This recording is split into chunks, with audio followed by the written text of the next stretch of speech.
get set up, and so I can do social media and whatnot. Okay. So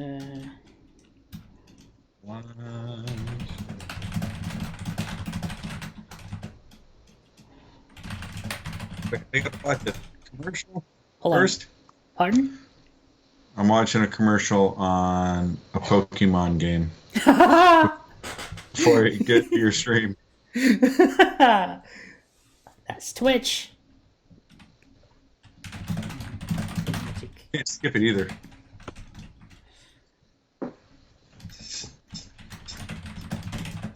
Now, Pokemon Shield.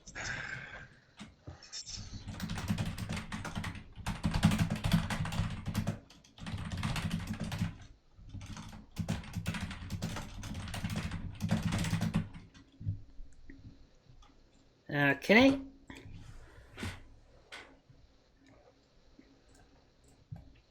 What would you call this period? Like, before the show really begins and it's the setup period. Is there a name for it? Ah, shush, doggies. Uh, I, I guess. I don't know. I don't know. Yeah. Never been in show Yeah. business. Well, usually when you're live, you're live. Yeah.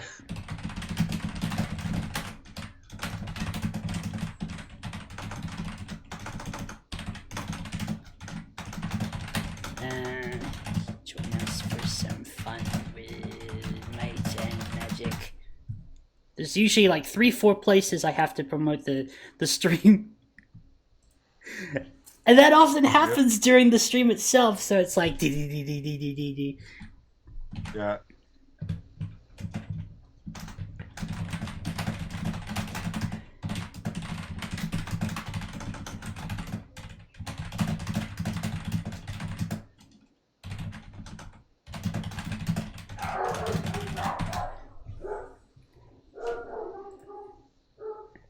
Okay. That's going up on my Facebook page, and then now for my personal Discord server.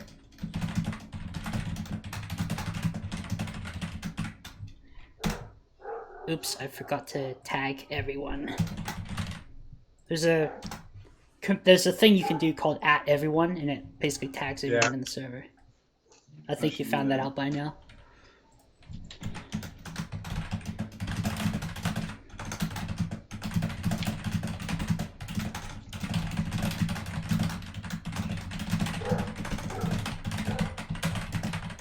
Any questions?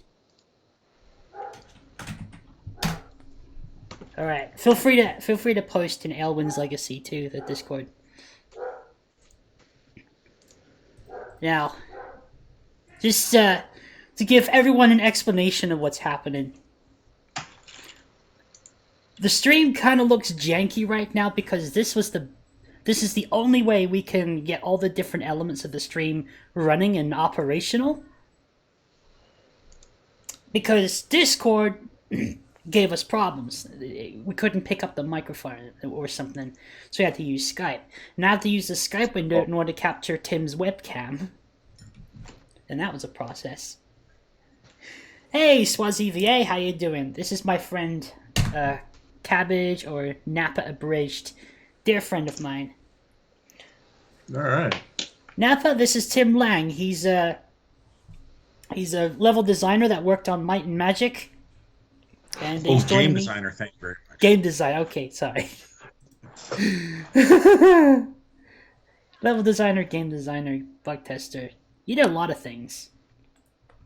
Yeah, if you look at the credits in MM9, you see my name a lot.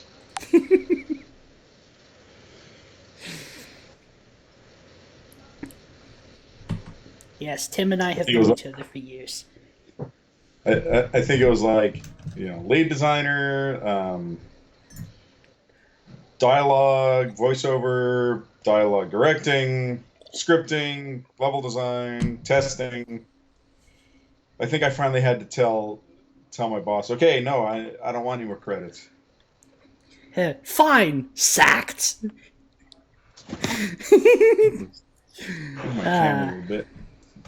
So, during my off... Okay, Before I show you my party stats, I want to take you all to Enroth using a Enroth. spell called Dimension Door.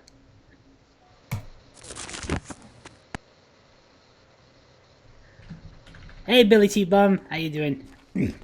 So we ended up in Freehaven. Now, Freehaven, isn't that from 7? that's from 6. Freehaven is? Yeah, it's part of my Magic That's 6. how long it's been. I don't remember any of the names anymore. I just Well, now you're about to become acquainted. yeah, BTB. I remember doing those buildings. Oh, BTB is here. Hello. Let me just turn the game volume up a bit. Bing. Pleased to see you. We're about to rent a room in the Echoing Whisper. Have a nice night. Have a nice night. And yes, the audio glitches from Might and Magic 6 are still here. We preserved everything. There was audio glitches? I don't remember those. Yeah, like the dialogue will sometimes spaz out, like, have a nice night, have a nice night. Those testers, and those guys really screwed it up. What's it? Napa wants to know if you're reading chat, Tim. If I can read the chat, If you are reading chat, because I think people will have questions for you. I am not. Where do I see the chat? Oh, there we go. Yeah, there we go. I was full screen. Hey, Mum! How you doing? Thanks for tuning in. Queen of Japes is my mother. Ew. Hello, Mom.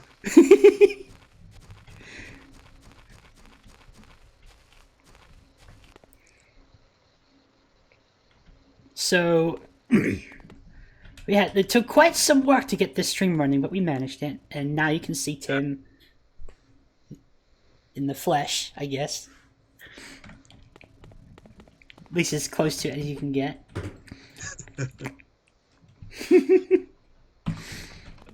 So, Tim is also working on his own game called Eowyn's Legacy, which I am currently doing bug testing for. Yep. And there's plenty of bug testing for you to do. Yes. I absolutely don't mind it all. There's some part of me that just loves seeing things break. Yeah, I'll remember that. So I think we should sell off our weapons. The stuff we got from the last. So most of these buildings were done within like the first week of when I started back at New World, because I started as a tester, right? Weapons in the land. And then about 6 months later, after they shipped Heroes 2 for Mac and Wages of War and Spaceward Ho, they let us all go. They said, thanks, bye. Thanks, bye. Toodles. See you next week. Oh, and the Heroes 2 expansion, too, I think, the Price of Loyalty. And then a few months later, they called me back and said, hey, we need you back. And so I went back, and expecting to be a tester, right? And I sit down at my new desk, and the old testing manager, who was now a producer, hands me some sketches and says, "Okay, here's your sketches. Here's the tool. Build this." And wait, what? Sounds about right. Yeah, but fortunately, it was pretty simple to figure out, and I'd monkeyed around with the Bard's Tale editor and the Wolfenstein 3D editor and some other editors, so it wasn't too hard to Okay. Hey, Tim, I want to ask the question in chat. The question in chat? Hold on. I want to ask the chat a question. Can you guys hear Tim Lang okay? I want to hear some answers in the chat. Just making sure you guys can hear Tim okay.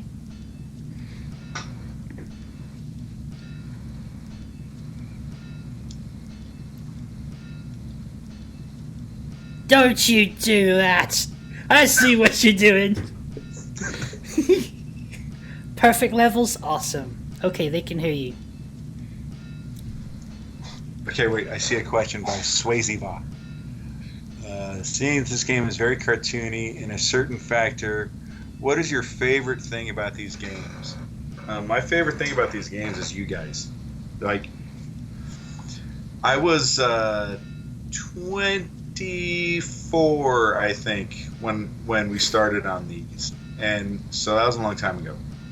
And you guys are still playing them 20 years later, more than 20 years later, and that's pretty awesome. So, thanks.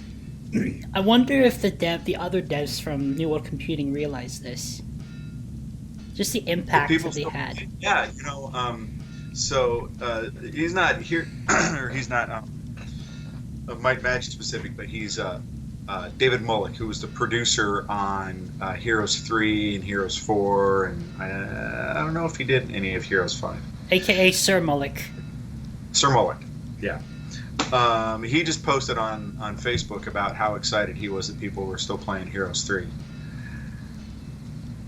But I think not many of the old Might and Magic developers are active in the community anymore. That's a shame, because you don't see the impact you made on these players and these kids until they become adults, and you realize, oh crap. Yeah, it's funny. When I was a kid, I played the original Bard's Tale, and there was one guy in it. There was like two people who I knew made it, and that was Steve Ibarra and Brian Fargo. And many years later, when I grew up and went to work for EA, Steve Ibarra was there, and I was like, oh my God, Steve Ibarra. Never got to actually meet Brian Fargo, but we're Facebook friends, so I think that counts. Yes. Hey Tim, I want to draw your attention to the stream. What do you see here? Do you notice anything? Actually, given how long ago this is, you probably don't even realize what's happening here. Look at these weapons. Those just look like normal weapons to me. Yes. Except for the two-handed Fabergé sword, but... This is one of the swords from Might and Magic 6. This is a sword from Might and Magic 8. Oh. That's one thing. Same. That's one thing the merge mod does. It takes the items from all three games and cycles them into the same item, the loot tables. Oh, that's cool. The only exception is armor, because that requires some additional assets to be able to pull off, like the paper dolls. The characters have to be able to... Are the paper dolls different in each game? I never noticed. Yes. Come again. Because if they weren't... Yeah, I just remember they were a huge pain in the ass, which is why you don't see paper dolls in Aelwyn's Legacy. Don't worry, Tim. Getting the armor drawn exactly right to fit on all the players in the pose, and I remember writing up about 500 bugs on this piece of armor is off by like 5 pixels. Oh, don't worry, Tim. It's still a giant pain in the ass. Just ask the modders. Like, for example... It's a little bit easier in 3D, because you can just attach it to the model and then pose the model. Exactly. Take a look at this artifact that my Might and Magic 7 cleric is wearing. This is Galahad. Is that Might and Magic 6? That's Might and Magic 6. Now, someone had to create a sprite for this just to go on this character. And you have characters from 3 different games. And you have different races in the later games. Yeah, I see that. I see that there's 5 characters in this too. Yes. That was definitely not Magic 6 or 7 or 9. And these so we went 4 to 5 to back to 4. And these are... Okay, so this is a cleric MMA. from Might and Magic 7. The rest are all characters from 8. You can actually have characters from 6 in here too. And you can find new characters in the training centers. You can actually recruit people. You happen to find like a druid or a cleric, or you find all sorts in the taverns now. In fact, let me see if one's here in the Freehaven Training Center. How about some training? Aha! See? Tony! just some random cavalier. They come with different ranks and promotions. So this guy's a cavalier.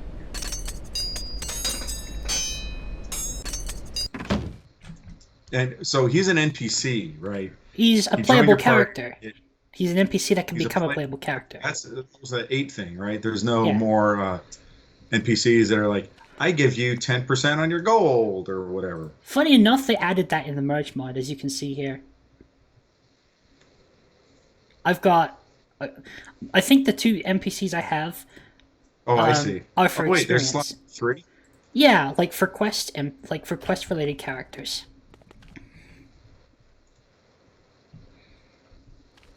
You got a question in chat, Tim? Oh, what is it? What is a stat system? Wait, which? I gotta go. I gotta get close. I can't see as good as I used to be able to. Like, why does a stat system do that staggering thing where it provides only benefits at certain thresholds? Whoa. I assume See that anything you're you talking like? about like you only get bonuses at novice, journeyman, master, grandmaster, whatever. And that a lot of the stats aren't. They do grant it based on points, right? So there's the point system, and then there's the promotion system for each skill. And it's just a way to keep the player grinding, basically. Right? You don't want to make the game too easy too early, because then you get bored.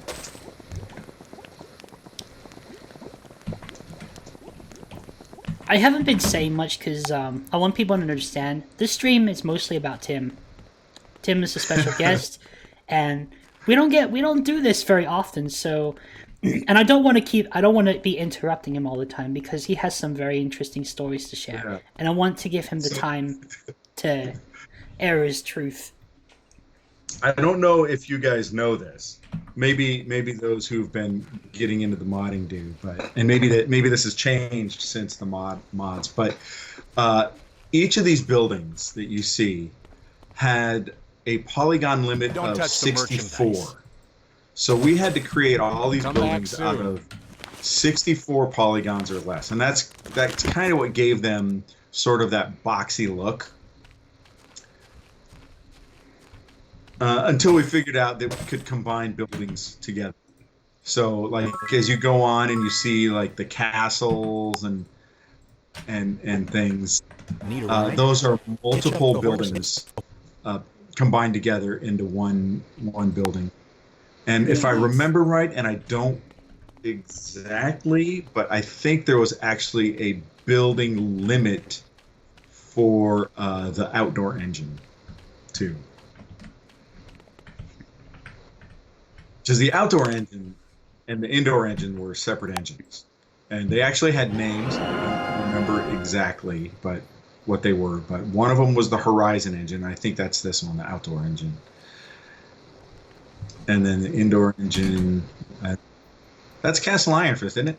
Yep, and in the merge mod, Yeah, so this is one of the first ones that used multiple buildings snapped together. So what we would do is we'd use the tool and we'd build out the whole thing in the tool, and then just select sections that were 64 polygons and export those so that when you dragged them into the game, they'd snap together in the right positions. also notice that there are guards here now. I hadn't noticed that. You have archers. You If have you would have told me that swordsmen. was in MM6 that way, I would have believed you. That these were added in with the merge mod. And also, you remember that peasant? I don't know if you remember this, but there was a peasant that you could only find in super low level arena matches. They weren't actually part of the townspeople, but now they've been added in I believe that. as townspeople. I believe that because the arena system would like all these NPCs were placed by hand basically, and the arena system looked it up from a table. So it'd be like we're going to take this person fighting this person, and randomly listed in the table. So a person who actually isn't in the game appears in the arena makes a lot of sense because it's the game's pulling it out of the table. But now we've added them as regular townspeople. Not only that. Now, if you could only add the shopkeepers as townspeople. I want to see Woodrow walking around. All right, get your cameras, people. We're taking Tim out to a photo shoot. We're gonna make freedom. No. Wait. Let me see the camera. Where's my pen? There, now I can see it. This little bit of chainmail right here in the background is the actual chainmail that I wore in the Woodrow the Armorsmith photo shoot. Wow. I just found it when I moved. And it's still here. And it's still here. The shirt's in the garage. And we're about to see him up close and personal. Yeah. Finest armor in the land. There he is. That's gonna be written on my tombstone. So now all this armor that you can hardly see, I made that by hand. I had a job before I started at New World. I had a job at an answering service, and I worked the graveyard shift, and I was bored because you don't answer a lot of calls. So I learned to make chainmail, and so I made all that armor. The rest of that is my Renaissance Fair garb from when I went to Renaissance Fair. So you actually made the chainmail. I made the chainmail. That's awesome. And it took a long time. And I forgot my fantasy shoes that day. And so I get there into the office where they're taking the pictures, and I was wearing like Nikes or something. Not even something cool like Docs. They were like tennis shoes. And I was I don't have shoes. And I thought it'd be fine because they'd take a picture of me from like the knees up or whatever, but they didn't. They're like, well, just take off your shoes and wear socks, and we'll figure it out. So those looking like fantasy shoes are actually my socks that are colored. Wow. As my mom would call them, one-toed socks. Yes. No, I don't think I had any toes sticking out. They're the medieval shoes that had like the little bulge, little thing popping out. Yeah, they may have just been stretched out a little bit. Billy, no. I see your question, Billy. All of the voiceovers were actually done by professional voice actors. So this person here isn't you, voice-wise. No, well, the finest armor in the land. No, that's not me at all. See, that could have fooled me, because that is you in the picture. That is me in the picture, but they didn't take us to do voiceovers. They were done by one of them this is kind of a funny story actually. Is one of them was done by a guy named Lex Lang. And he probably will get mad at me telling the story. But so when we were doing the voiceover sessions for MM9, he shows up wearing a baseball kind of T-shirt that says "Big in Japan" across the chest, and I immediately recognized it because I have friends who were in this band called Big in Japan, and that was their T-shirt. And so I asked him where he got it, and he said, "Well, I'm friends with the guys in the band." And so I'm how don't we know each other?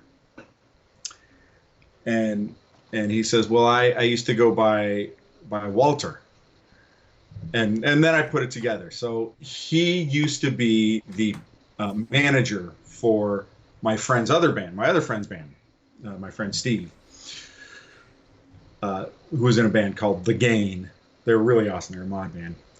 If you look them up on Spotify, they're really good.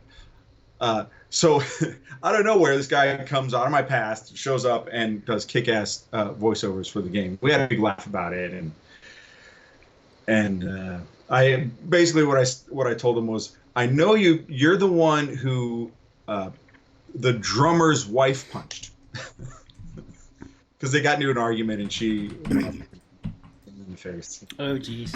He's been laughing, smiles at. Oh.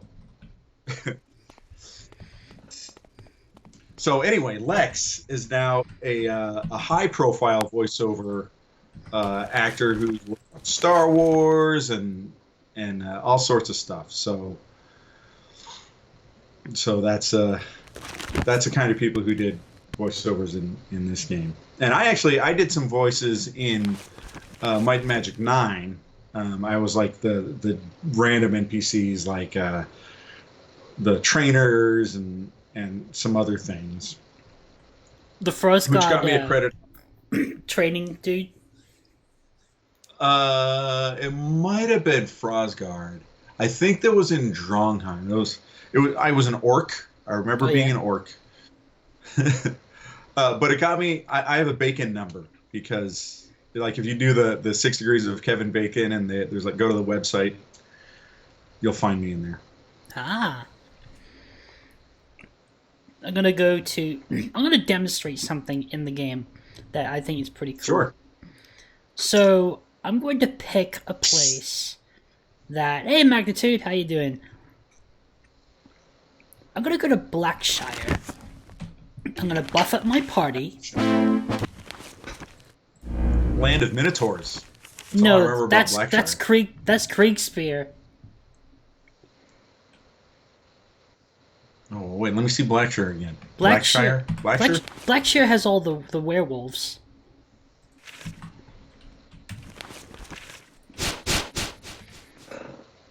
Yes, I wish I would have had the chance to finish MM92.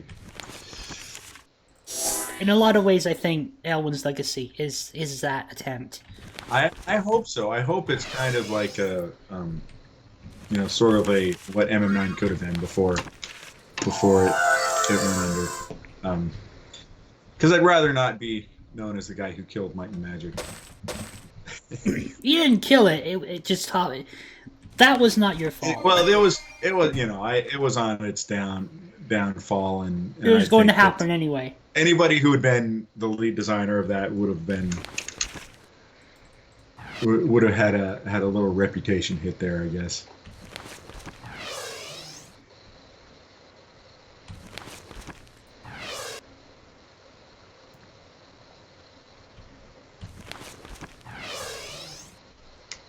Oh, I don't think Aowen's Legacy takes itself too seriously. We've got ideas on how that will manifest. Mostly in the NPC dialogue, I think, because I'm already a big smartass and I'm writing most of the dialogue. So yes, Mr. Arslegard. Arslegard. I really thought nobody was going to catch that, but then I'm surprised that I actually got away with it. That's awesome. These are the types of the things. game was filled with stuff like that, like Forad Dar. I think if you knew any Swedish, is actually the Swedish word for traitor. Just right off the bat, I think it was like Foradare or something. I don't know how you pronounce it in Swedish, but yeah, I'm sure someone in the chat will tell us. Yeah, I think I saw it somewhere on the internet. Somebody said that. Mr. Buffett. Billy has read another one of my interviews because that didn't actually make it into the game. The Boba Fett. Boba Fett. It was going to be an artifact, and I thought it was a little too much of an obvious reference. I liked a little more references like Arslegard. Arslegard, that's great. Or Gooberland. Gooberland. Super Goober. Which is my name. I didn't make up Super Goober was in MM6. It was also in previous games. It was also in Might and Magic 3, 4, 5. Yeah. Oh yes, the Duke saying I'm A number 1. that was a Escape from New York reference. Also, if you look here, this guard, this master swordsman, has spells. What? Yes, those were added in. See, there's a bolster monster setting, and I set it to 75%. Oh, I see. It jacks up their HP, jacks up their damage, and it gives them spells to use. That's another feature of the merge mod. And especially Makes it even harder? makes them harder, makes them like do more damage, and also like it does this weird scaling system. And I have a lich in my party, so you know what I like to do?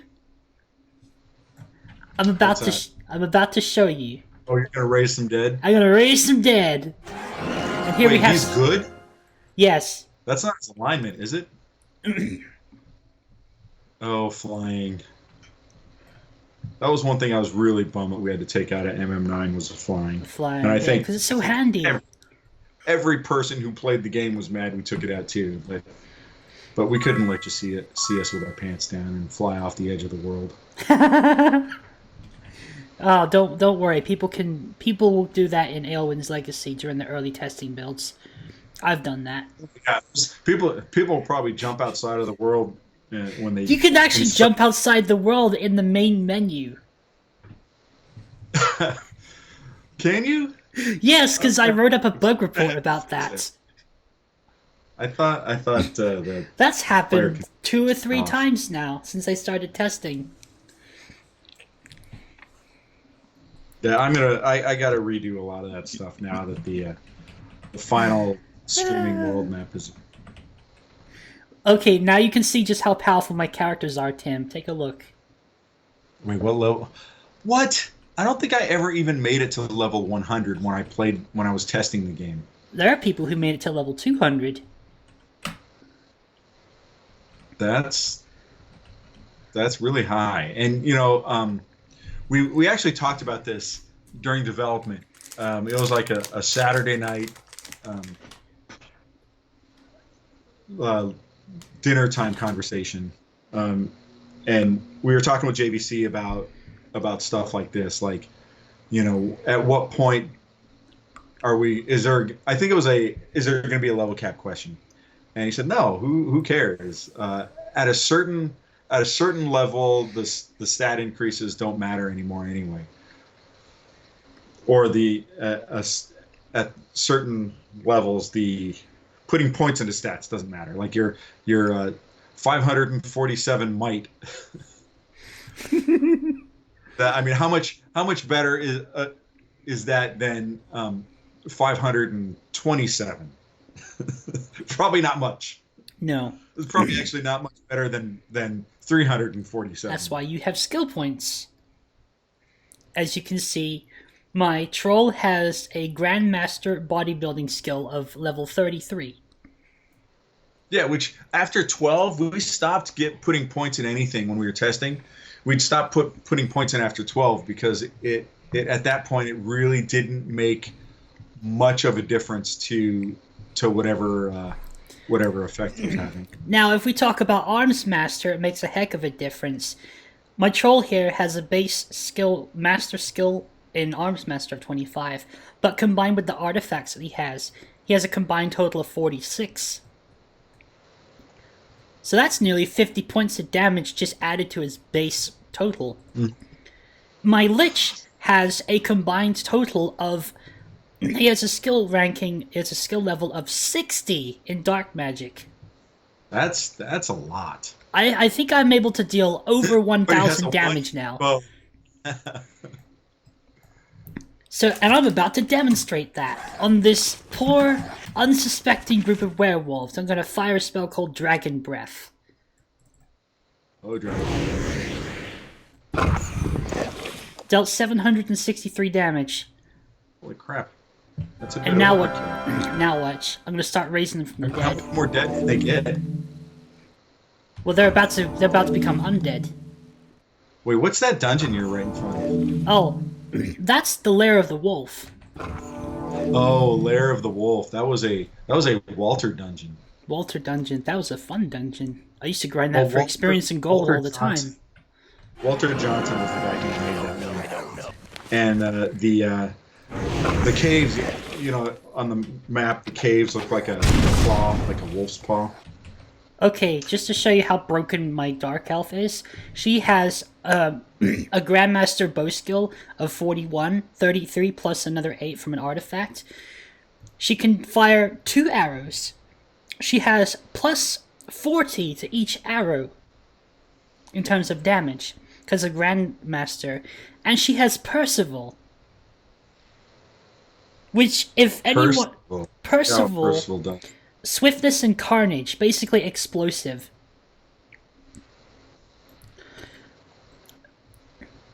I can take... That art brings back memory. Right there. That bow can bring down gold dragons in seconds. So I guess this is why you have the make the game harder.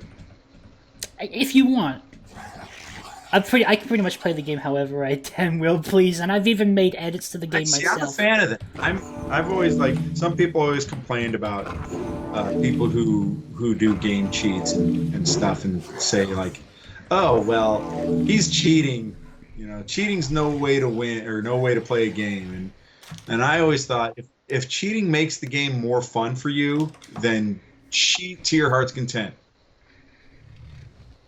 When I played Civ 2, I cheated the hell out of that game, and it was more fun than sitting there and being like, "Oh, I got my ass kicked again." Get good, scrub. Watch this. What'd you break? Watch what's about to happen. I'm watching.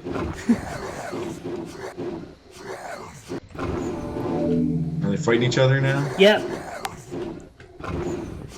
Yeah, see that wouldn't have happened in original MM6. There was no monster on monster combat. There wasn't.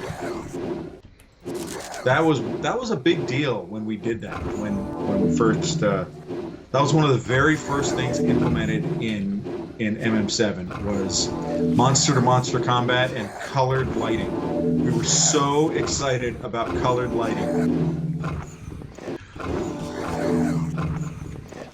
We never got an increased poly limit on buildings, but we got colored lighting. And now these group of werewolves are now on my side. Also, I see dust devils over there. You're about to see one of the changes I made to this game since I opened this chest. Shot. Also discovered a way. So you remember the deck of fate from Might and Magic 6? The cards that have a random chance of killing your ass? No, I forgot. Okay, so they have a potential to give you like a permanent stat boost. But they can also kill you. Oh. But because I have protection from magic, it doesn't kill me and I still get the permanent stat boost. Nice. I love it. Well, death was never permanent anyway. It wasn't like the old days where unless your character you mixed, there was no coming back from it. Unless you mixed a white potion with a black potion, then you're screwed. That blew up, didn't it? That blew up, and it gave your character the eradicated status, which most temples cannot heal. Oh. So now it's like permanent. Devils. Kind of. But in practical terms, it's permanent. These are some of my favorite creatures. Dust devils. Also... Wait, who wrote the description for MASH? I don't remember the MASH artifact.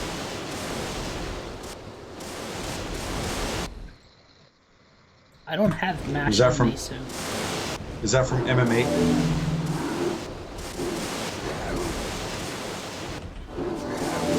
There's a slight anomaly that I may have caused. So... I see they're shooting at you. Not anymore. So, you see these wacky, these glitched out sprites? Oh, where they froze? No. I actually tried to give creatures that would normally disappear and vanish completely when they die, I tried to give them a a corpse, so to speak, and it was going to be just a pile of ashes from the fire elementals. But I must have done something wrong, because what you get is a repeating cycle of the fire elementals from Might and Magic 8 dying. Yeah, it's probably have to go in and pick the frame, the very last frame. Yeah. And play the animation. It looks like from Might and Magic 7, so that would have been... It was from 8 because that's exactly the thing I referenced. MASH? Oh, no. No, I was talking about fire elementals. Yeah, Sorry. MASH, the MASH. artifact. The That would have TV been series. Brian Farina, probably, who wrote that, created that one. Let's see. We have an air elemental. That guy, Brian, used to play the Star Wars original motion picture soundtrack all the time. Really? And we all sat in one big room. And so it was like watching Star Wars over and over every single day. In the merge mod, air elementals can cast shield. Well, that's good. Yeah. It's not gonna protect you from my arrows. Shield. You should go to a dungeon. Huh? You should go for a dungeon. Go into a dungeon? Alright, we can arrange that. Wonder what dungeon. One of the cool ones, though, not One the of the- stupid rat one that we did in So, New Sorkable. so you don't like Goblin much then? You want the Abandoned Temple of Ba. I think that was one of my dungeons. Well, you could go into Garrick's Forge. That was one I did. Garrick's Forge. What are some of the dungeons that you did? I don't even remember, but I do know that even if I didn't make it, I fixed it. You didn't make it, you fixed Because it. after all the levels were done, all the level designers turned into testers, except for me. It was my job to fix all the bugs. So, Hey, Lord. I know for sure I did Garrick's Forge. I know I did the Cregan's Lair at the end of the game. I did The Hive? Yeah, the Hive. I did Corligon's Estate. Corligon's Estate. I did the sewers. The infamous sewers without the sewer key. Yes. Who did Castle Alamos? I don't remember what Castle Alamos looks like. It was the dungeon with all the warlocks and the elementals and the barbarian women with swords called Magers. I think that Magers. might have been. There was about 6 dungeons that came with the game engine when we bought the company that made it. And one of them was Varn. Yeah, Varn was one of them, and I think Castle Alamos was another one. Castle Alamos. That's such a cool dungeon. It presents a problem for me as a with a lich in my party, because a lot of my creatures that I reanimate, they end up dying to the damn fireballs. Because they don't deviate far from their spawn location. Yeah. So let's pick a dungeon, shall we? What's a good, cool dungeon that works well with my lich party?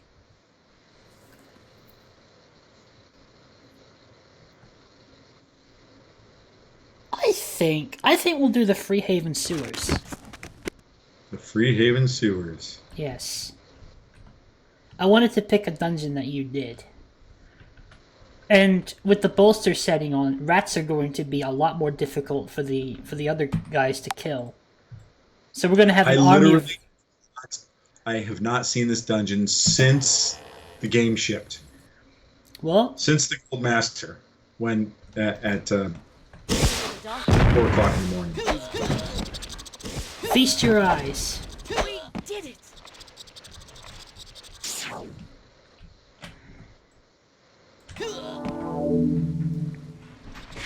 Oh, that was a big punch spell. The first thing I walk into is a flying fist. Oh yeah, I kind of remember this level. See, every game had sewers, so I get them all jumbled up. I think I did the sewers in MM7 too. That had unless it was this one. One of them had a moving block puzzle at the end. Moving block puzzle. In My Magic 7? I think that was at the sewer level where you had to go. Oh, I remember that. That was such a pain in the butt.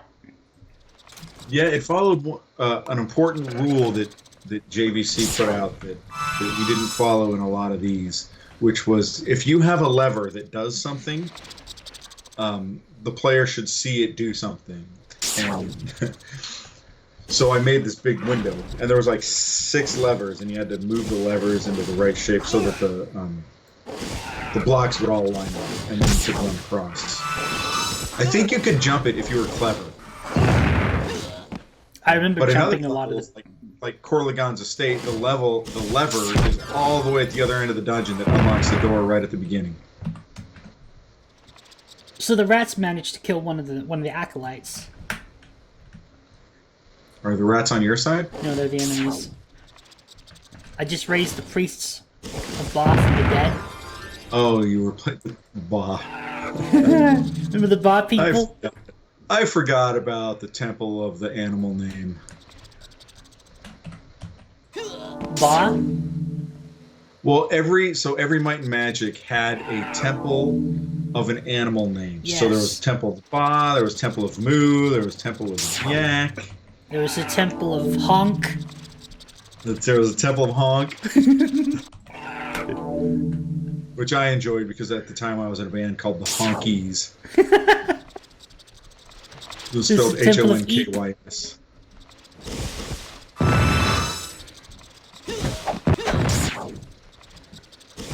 No challenge at all.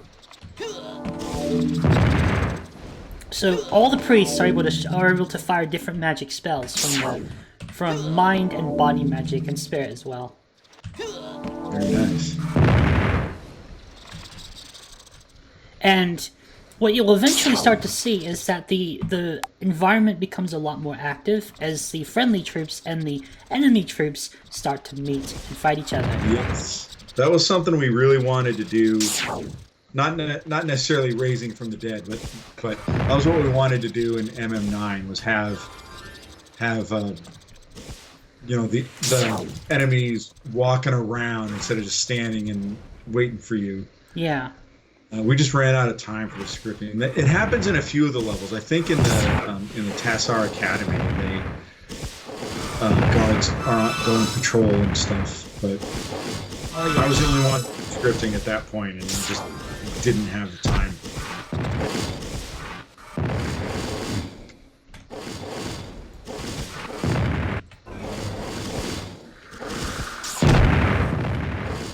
What do you make of this game so far? Just how heavily modified it is, but it's still Might and Magic 6. The only thing that really looks all that different is the UI. Yeah, and the UI itself was changed because now you can actually drag the window and resize it. Oh, I didn't even notice that part. Yeah. I just noticed that it was like the MM8 window, MM8 UI. Yeah, and all the elements in the window are kind of like they're repositioned. But now the game has support for resizing windows. Now you got to do the remaster where it's all high-res textures. High-res textures. Models that aren't ugly and. I mean, all you have to do is get the rights for the Might and Magic franchise, and we're off to the races. Ooh. Well, you never. Welcome to the stream, Mr. Lang. I hope you're enjoying this geeking out by Cyber. He a good boy. He love your games. He seems to enjoy pitting everything against each other. What is that? It's great. Phil is a friend of mine. He's also one of my moderators. He just sent me a bunch of bits. I thought that was part of. I thought that was a spell. What, the cartoony sound effect? Well, I can't hear the sound of the game. Oh, that's right. Cause okay. Because I'm Yeah. on the stream. You're on the stream. You're on the actual call. So, okay, so let me introduce you to a bit of Twitch culture. So, bits are an internal currency used by Twitch that is people buy and they kind of allocate out to their favorite streamers. And that's a way to support them financially because each bit is basically a US cent. So 100 bits is $1. So Phil just sent me $1.35. Nice. So thank you very much, Phil, for that. That's very kind of you.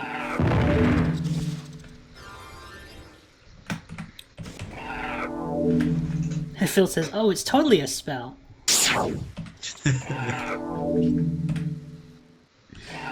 Yeah, we're going to reanimate every last creature inside of the Freehaven sewers and just watch what happens. This Yeah, item go for it. Yes, How do you not get lost in this dungeon? memory. I guess you've got the world map, but I'm already lost. You memorize the layout of the dungeon. You remember where you've been, and you mostly look to the minimap. I made this dungeon. I don't even recognize it. What the heck? These burglars are already dead. Something must have gotten to them. I remember the see how the lower texture The sewer floor? is. Yeah, no, not the floor. That actually is the floor. There's not like a floor and water. We couldn't do that back then. Yeah. No, the stain on the ground Oh. it's a different texture, and I remember that being a pain to do. Because Also, all the textures were they had to be powers of 8. So all the walls and the buildings and everything, they were all built basically to the powers of 8 scale. Especially in MM6 before we got clever and tried to break stuff. But this one looks like it's so one full tile, so like one story was 256 by 256. And it looks like this might be 512. So in order to get the stain on one texture, we had to, and not up on the rest of the roof, we would have to retexture things. Like you saw right there, going up that ramp. Which I think we couldn't really do stairs either. you so- pretty much did stairs. We had to get clever about it. Like in the beginning, we were like, we can't do stairs, so we did ramps. And then we got clever about it, and we do stairs, and then they wouldn't have any collision on them. And, So you'd fall through the floor. We'd put an invisible ramp underneath it. There's always something that puzzles me about the engine of Might and Magic 6 and 8. 6, 7, and 8. If you are able to see through a crack in the textures, it's like white or some kind of weird... It does like a distorted rippling effect. What you'd get is, we called it the Hall of Mirrors effect. And it was definitely an artifact of the engine. A lot of engines handle it differently. And so what would happen is, if there wasn't a wall with a texture on it, when you put the camera on that wall, it wouldn't update what was being drawn in that area that wasn't drawn. So whatever had been in that set of pixels stay there. I think that's how So it's called the Hall of Mirrors effect. we call it, the Hall of Mirrors effect. Yeah. Oh, okay. Just the term that you made. That's I think the programmers made up that term. Phil says, it's before we true. got clever and started to break stuff, he says, I like this guy. Oh, we pushed this engine to its extreme. Not as much in MM6.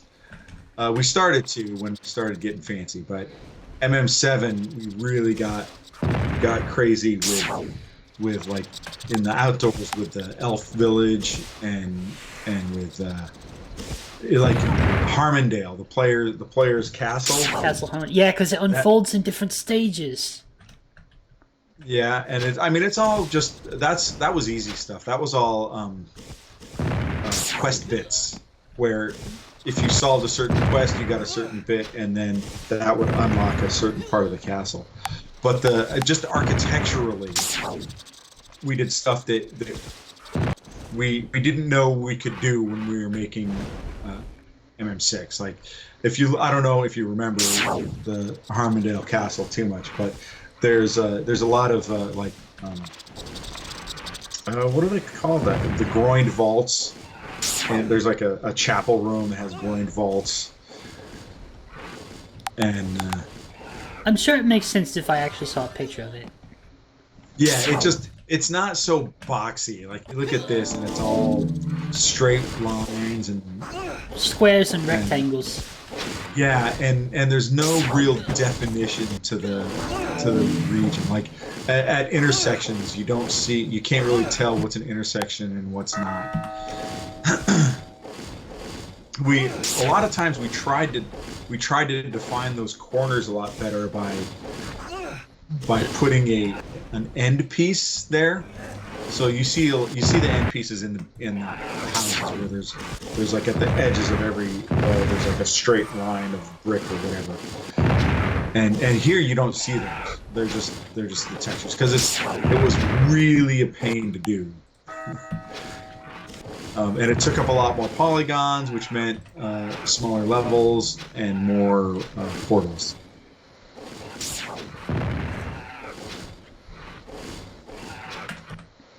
Huge battle going on here. The rats from the big middle room are starting to flood the area. I've alerted all of them. And the rogue here and the priest of Bar was just busy. The priest almost died. So you're not even fighting hardly. No.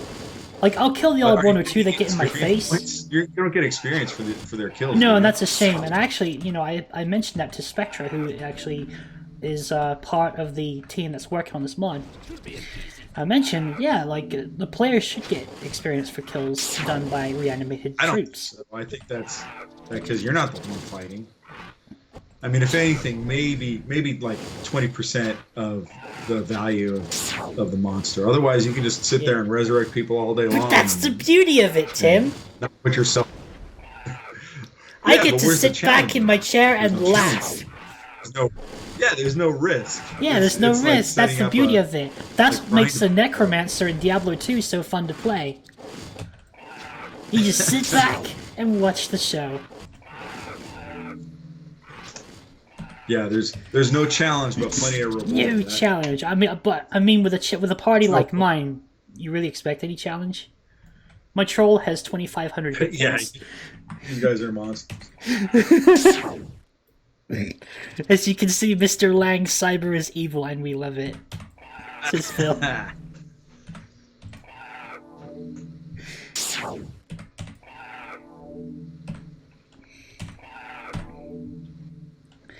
I love games where you can do stuff like this. You just command a huge army and just watch the chaos ensue. And I do this all the time in Men of War Assault Squad 2. Speaking of chaos, there was one job where I worked. I wrote a design for a game called Pigeon Bomber,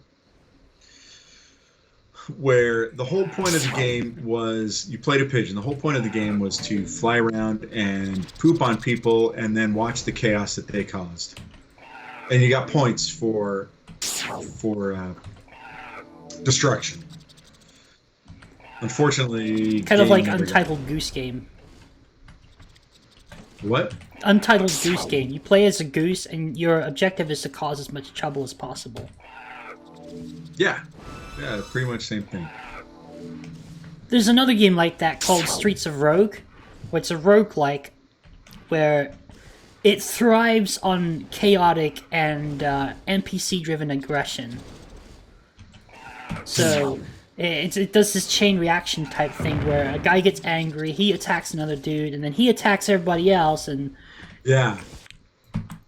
Which those are very interesting in terms of like, even like infection theory of, you know, how people infect other people. yes. Like I don't know if you know about the World of Warcraft. What was it called? The Bloodwine Curse. I have never played World of Warcraft. I've played So in Warcraft World of 3, Warcraft- but not World of Warcraft. They introduced this high-level monster that when it died, it would curse you, and this curse would not immediately, but eventually kill you. And the curse was infectious, so anybody you came into contact with would get cursed. And within like 12 hours, the entire server was dead. Everybody on the server was dead. And what do they call them? Epidemiologists studied that effect to see how it applied to infectiousness in the real world. It's actually very interesting. Very interesting. Oh, yes. Thing to read.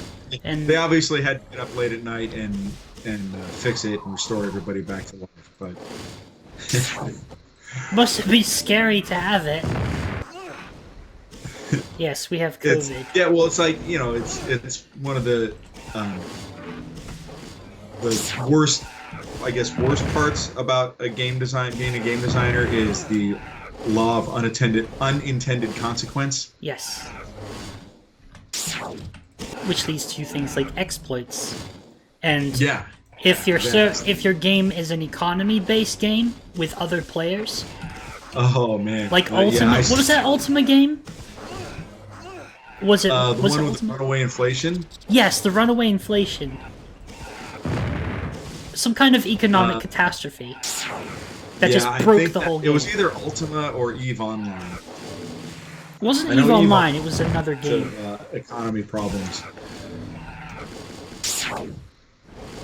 And that's basically an issue with open economy games where players can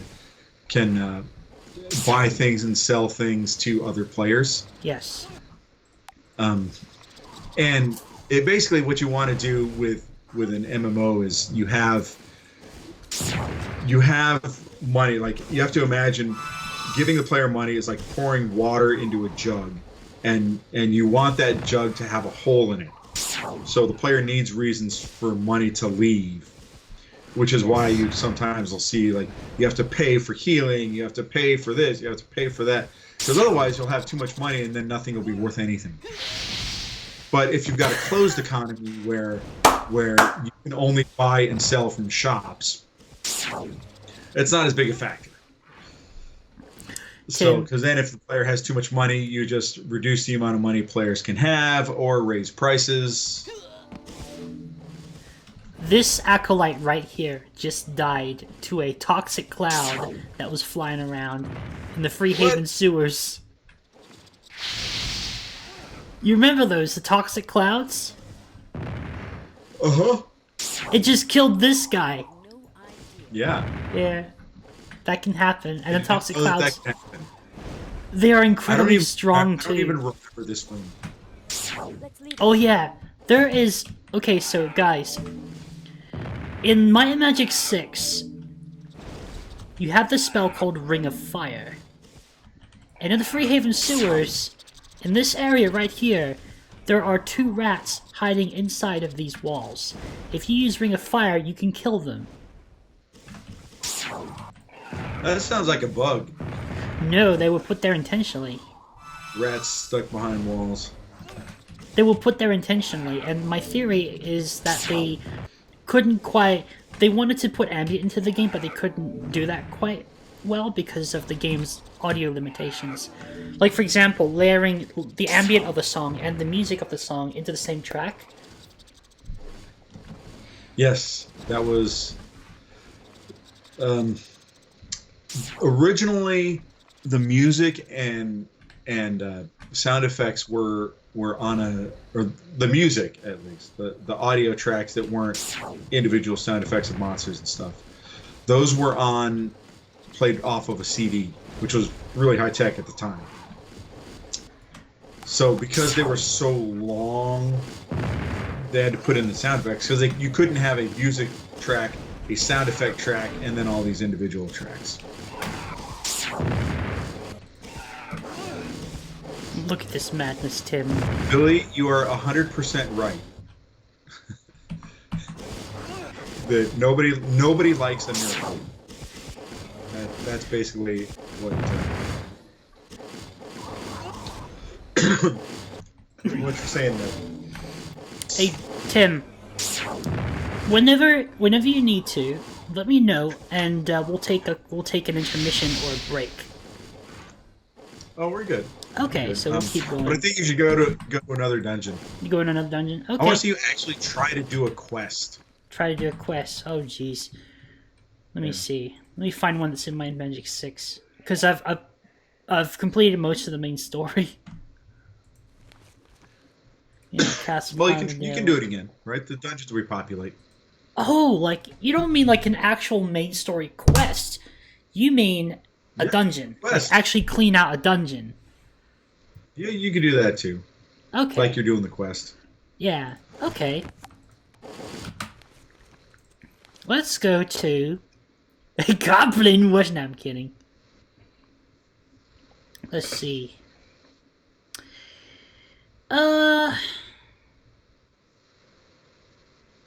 We have two choices. You save a lot. Yes, I save a lot. Yeah, go ahead. That's a habit I picked up from Thief. Yeah, it's a good habit.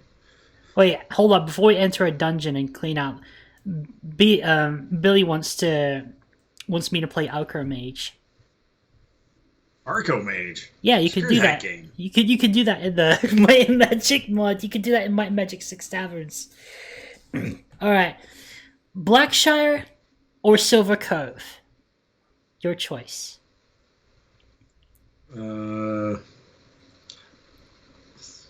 Blackshire. What? Oh yeah, do Blackshire. Blackshire. Okay. I'm not going in the Temple of the Snake because there are peasants in there, and I will get. You know, I don't like monsters mixing with people that I can accidentally kill.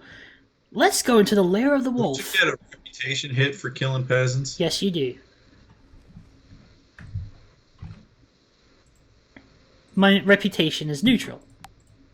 Never seems to go high above or high here's what I was talking about. Go to one of the buildings real quick. The village? Yeah. No, don't go in the lair of the wolf. Why not? That's a boring dungeon. Boring. Just kidding. Walt did it. Bullshit. It's fun.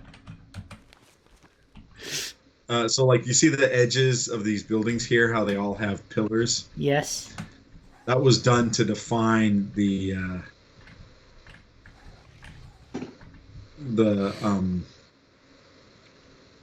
define the edges. Oh wait, what's Phil saying?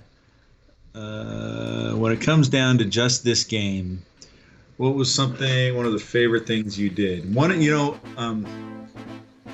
the things I'm actually most proud of in this game, it's probably dorky, but in Garrick's Forge, there's this puzzle where you have to move the bridge over to cross over to the other side, and you have to move the levers in a particular order to get it to move.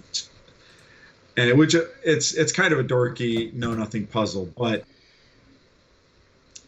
once the game came out, I thought everybody was going to have so much trouble with this puzzle because it was so hard, and on the forums people were like, "Oh, I just did this thing," and I hadn't even thought of it, and I was so happy and excited that the players outsmarted the designer. Again, back to the law of unintended consequences. Yes. They did something I didn't even think of, and it was very exciting because it you know, a lot of people say part of the fun of games is players, people who play it, being able to create their own stories and then tell those stories to people. See, I don't think you want me to just like clean out a dungeon and just leave it, because watch how fast it takes. Watch how long it takes me to wipe out an entire group of slimes. I don't even remember how long this dungeon was supposed to take, so... Not even 3 seconds. The fun is in reanimating them for me, because like it. Look how good those slimes look, though. They don't even look cheesy at all. No, it actually looks somewhat intimidating.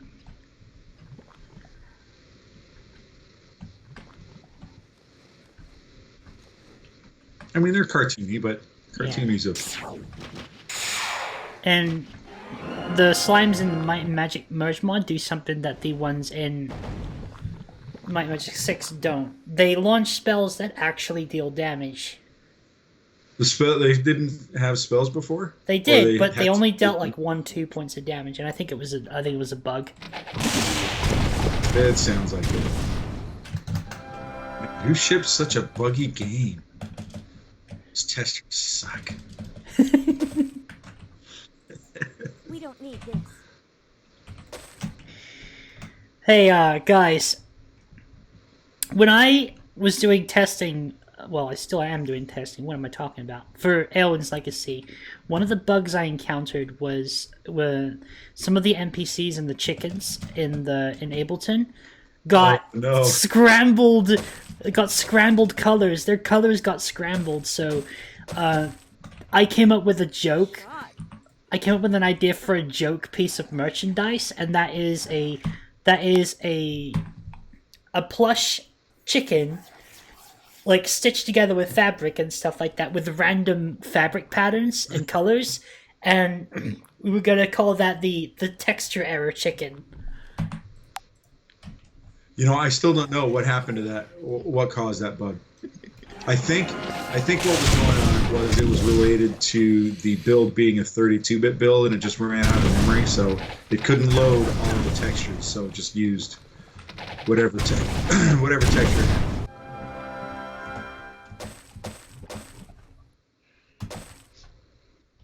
That wolf mouth right there, Yeah. was very high tech for us. The fact that there's anything that even closely resembled a wolf was a big deal. We didn't.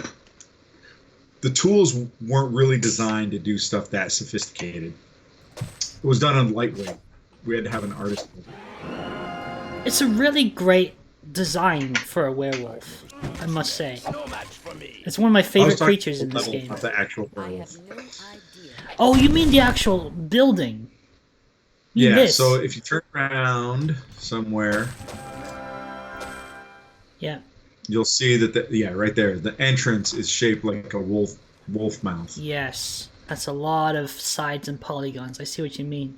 Yeah, and the tool was really good for making squares and stuff. But to do something like that was really difficult. Because basically what you had to do, like if you wanted to build a polygon, you had to draw out the vertices of that polygon and then click on them to connect them together to form a polygon. And the direction you clicked on them was the direction the polygon would face, either this way or this way. And you couldn't have concave polygons; they all had to be convex. Concave, convex. They couldn't have an angle that faced in on itself, which made it even more difficult. I think here's an easy way to remember it. Concave, think of cave-ins. All right, so you couldn't have concaves then. Yeah.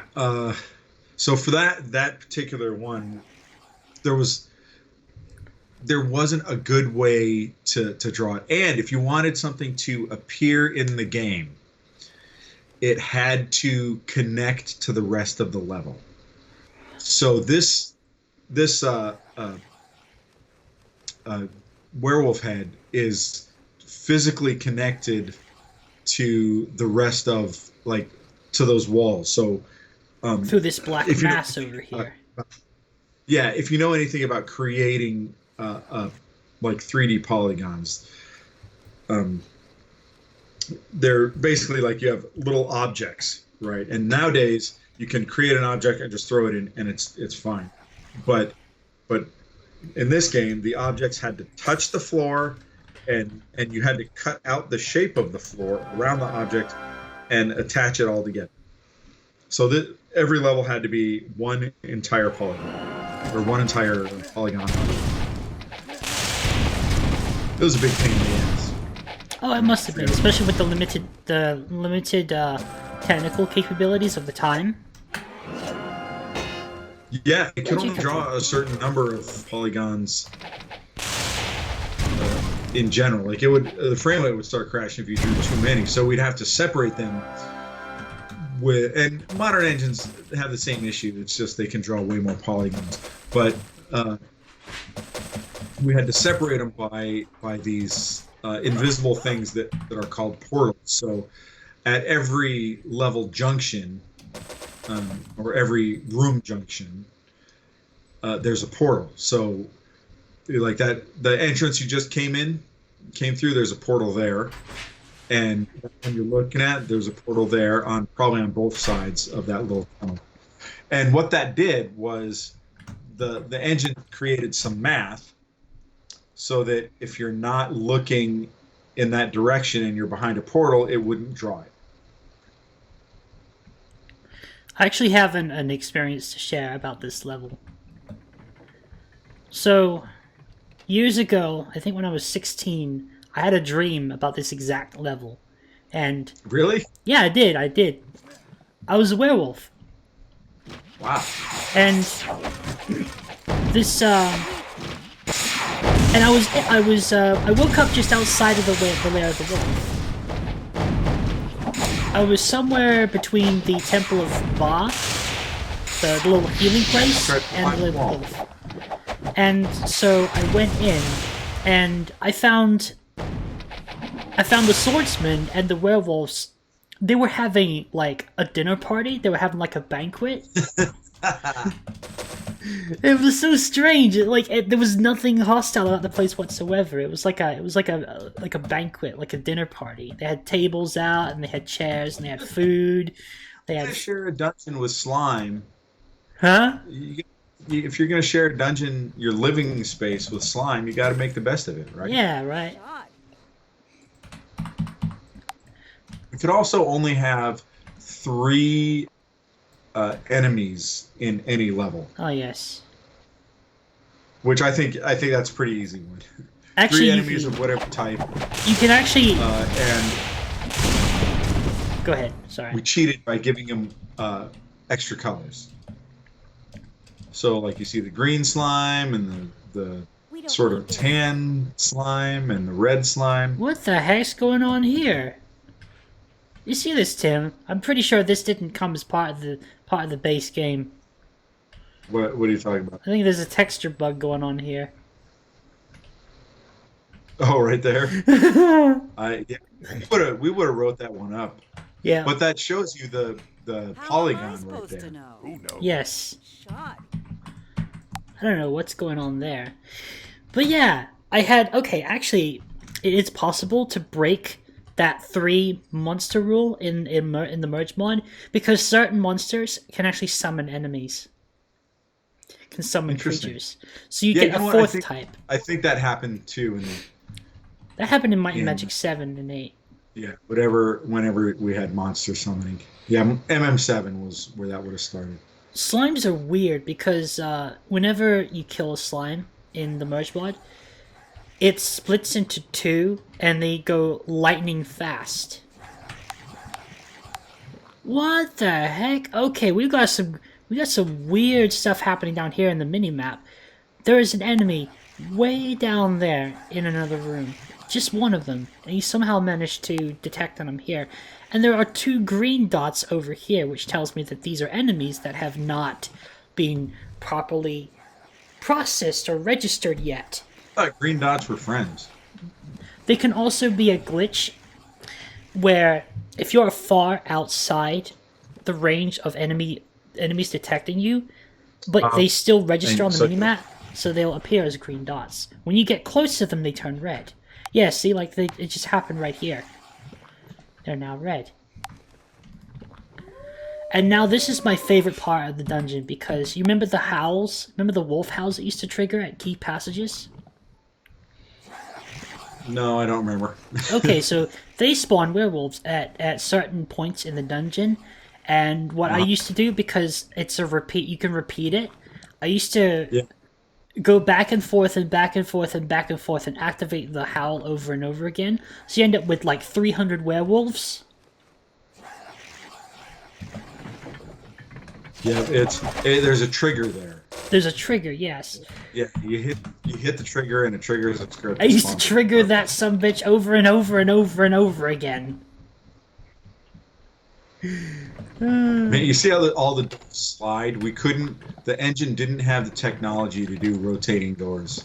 Right. We were so excited about that in MM9. We can do rotating doors! Yeah! I think the sliding door still is kind of a neat feature. Because of the mechanical sounds that come with it. It's very charming now, I think. Yes. In a low-tech sort of way. And that's something that a lot of games just don't have these days, that charm. And also, we've got these lovely corpses right here on sticks. Like, what inspired this kind of scenery? I think what happened was an artist drew them, or an artist created them, and we're like, well, we got to use them somewhere. Should have put those in the torture room in Harmondale. That is so messed up, but it's cool at the same time. It really adds, it makes you think, oh god, this is not a fun place. The mage head. Some of these are different now because they're operating off the Might and Magic 8 engine, but some of them are still here. Yeah, we didn't ask for these, as I remember. Maybe Walt. He wasn't the kind of person who would say, "Hey, I need you to draw a sexy woman on 5 spikes." So they would just kind of slip one in there. Well, the artist would draw it, and then it would show up in the editor, and we'd be like, "Oh, well, shit, put it in there." Yeah. Peggy 18. This item shot. This item is weak. This item is weak. Also, in this version of, I think this is something that people in the community patched later on. So you can actually have this setting where if you open a chest and there's still loot that doesn't fit inside the chest, if you take the initial loot out and you open the chest again, the remaining loot that was supposed to spawn in there will spawn in there. Yeah, Ellen's Legacy has that problem. Alien's Legacy has a bunch of problems. You got a lot of problems now. I think it's shit. That piece of crap, red, what's it called? The red ore vials? Oh my god, I don't know what's wrong with those things. They're not supposed to spawn in any shops or in any treasure chests, and they always do, and I still can't figure out why. And they're not supposed to break the interface itself either. No, yeah, well, Yeah. the inventory code is it's just bad. It's just ridiculously bad. And I didn't write it, and the guy who wrote it won't support it, so I've got to figure out what he did. Oh wow. And How am I supposed to not? I've probably changed it so much that I did write it by now. In the words of Bill Gates, this is probably why we're not shipping Windows 98 yet.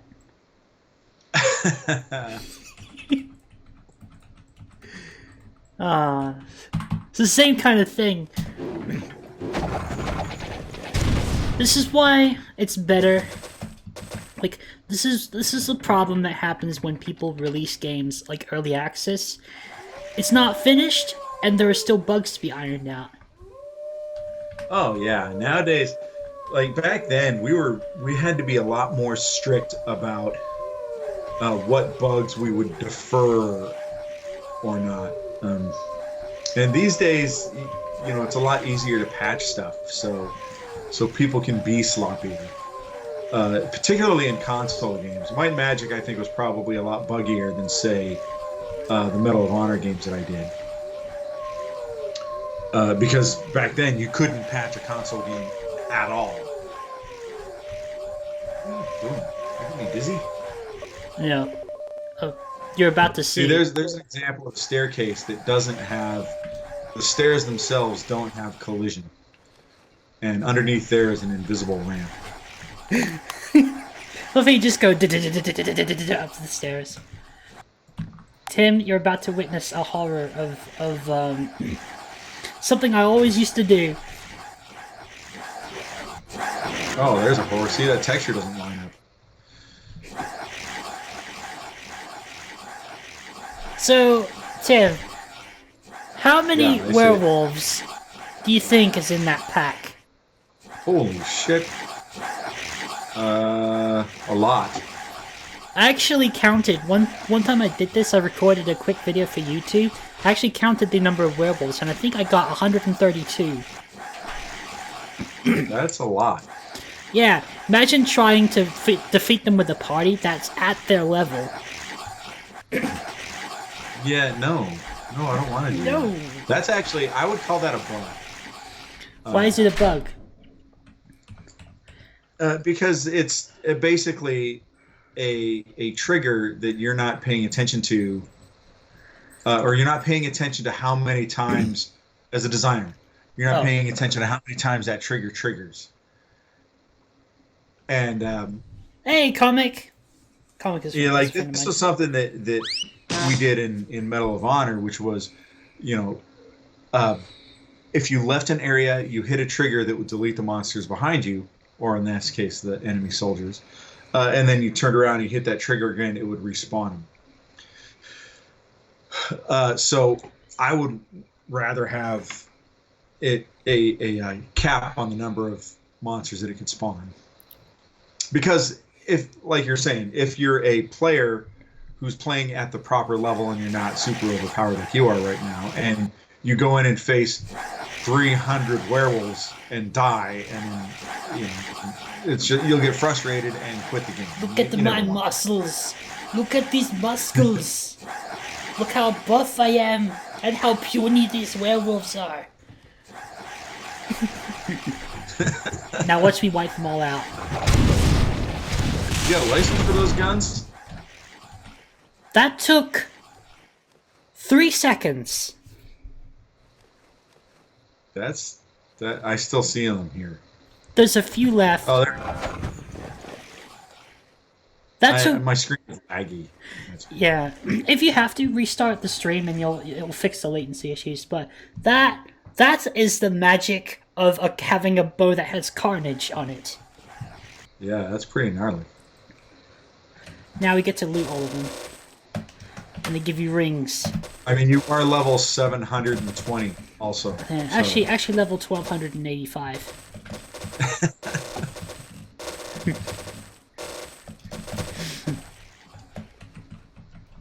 So I got a whole bunch of cool stuff. They drop magic miscellaneous items and stuff. Gauntlets. This shot. Drop some pretty cool stuff too. By the way, hi Gandalf. I saw you. I just wasn't able to reply right away because Tim was sharing his. I was blabbing and blabbing. Yeah. Yeah, don't get me started on game design stuff. So I'll just keep going. But that's why you're here. True. Yes, this is the Might and Magic Merge mod. We're in the Lair of the Wolf. I like how this door opens up behind you as a trap. Like you get. We didn't really have the rule about no back spawning. which backspawning is where a monster spawns behind you when you're not looking. Oh yes, Mr. Enter Snurgle's Oh, caverns. I saw the portal in action right there. Oh, the portal. Yeah, so if you're a bit sneaky, you'll be able to see, because of the way the portals were constructed, you can sometimes stand behind one portal and you look through into another portal and then there's nothing behind it because the game didn't draw it. I went through all these levels and tried to fix that, but there's some little corner that you can stand in and still see that. Yeah. There's also a thing here. This wasn't present in Might and Magic 6. This got buggy after it was ported to Might and Magic 8's engine. Like, for example, see here, the screen goes black if you pass through like a certain frame. You can kind of go. Those are the portals. Oh, okay. It's the portal to that Narnia. flash, that's the portal working. Yeah. Yep. Every door has a portal on it. Okay. I find it amusing that the werewolves and the swordsmen are basically buddies. They're bunk buddies. Yeah. We didn't pay so much attention to those sorts of thematic issues back then. We were just like, whatever. Whatever. Sleep over at Wolf's house. We don't need this. That table, hand built by a level designer. This table, this little thing on the ground. Oh no, you're not talking about that. No, like that table. Oh, that's not a table. The That's latency, folks, latency. a This platform. table, yeah, that was hand built by a level designer. Hand built by Walt, connected to the floor. Connected And to- everything, like, because everything had to be hand connected to everything else, every time you made one of these, like a table like that, you had to do it again if you needed it again. Like, there wasn't any sort of That's rough. copy this table and save it as a prefab that you can import in later. No, every time it was redone. Was stuff just generally difficult to do by hand back then because of the technology? Yeah, but it wasn't sophisticated, so you got really fast at it. You're like that little table right there that you just went by. Yeah. It's connected to the wall because it's just easier to do that way. Item is weak.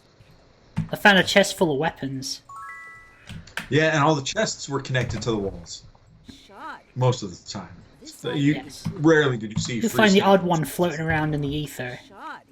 Yeah, and that's because you didn't want to Shot. This item is weak. just build the other side, or you didn't want to cut out the floor to fit the chest in.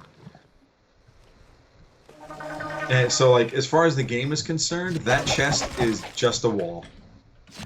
How much of the game would you say was developed with the mindset of, I don't want to do this crap, it takes too long? Probably a lot. I mean, not like 90%, but like maybe like 10%. We're just like, that's gonna be too much work. Screw it. Hashtag screw it. But that's why you see a lot of empty areas in levels. Yes. This area is far from empty, however. It is filled with werewolves and greater werewolves. And the funny thing is that the empty areas serve gameplay better than if you fill it with decorations and make it look like it belongs. Yeah. Because if you put decorations in it, and like say that big dining room, now that the floor's not empty, monsters get stuck up on that geometry.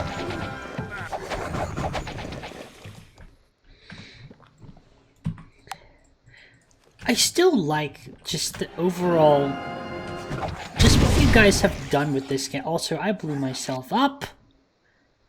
Look, Good job. I did about 150 points of damage to my cleric just from a misfire. That's how powerful my bow is. See this little ceiling, that's called a barrel vault, and those were Can you say that again? those were that's the curved ceiling. Yeah? That's what's known as a barrel vault. Barrel And- vault. Yeah, and I mean they're basically it's just an arch that's been extended, Yeah. and It they looks were pretty damn cool. difficult to do in this editor. Now the arches, I mean it's not so bad, but if you see how they're arches and pillars and then the vault, that's because trying to have an intersection of two barrel vaults in a level was really hard. At least until MM7 when I got good at it. I mean, especially with the technology you guys had at the time, the work you put, the more difficult things you built showed that they took more effort, but they are better looking. Who knows? We got a lot better, and we set out once we started on MM7. There was a time after MM6 shipped where we were kind of idle. Like we had some time off, and then when we came back, there wasn't like a level list or anything yet. So those of us who didn't move to the Heroes team just had time to practice basically and figure things out with the editor and just make better looking levels. And I mean, if you ever ask me, and people ask me all the time, I'd say MM7 is better than MM6 just because we got better at everything. I'm still going to vouch for my Magic 6 though, because it's what I grew up with, and it had such a profound effect on me. It's different from the others. Yeah, a lot of people say that, and I mean, if Comic. if that's what you like, awesome. Yeah, like I actually had a dream about an Enroth themed theme park. I would love to see that. Like, the roller coaster was themed after the Red Dragon from Might and Magic 6. And there were big video terminals, like the kind you find at shopping malls, that it was playing the intro sequence to Might and Magic 6.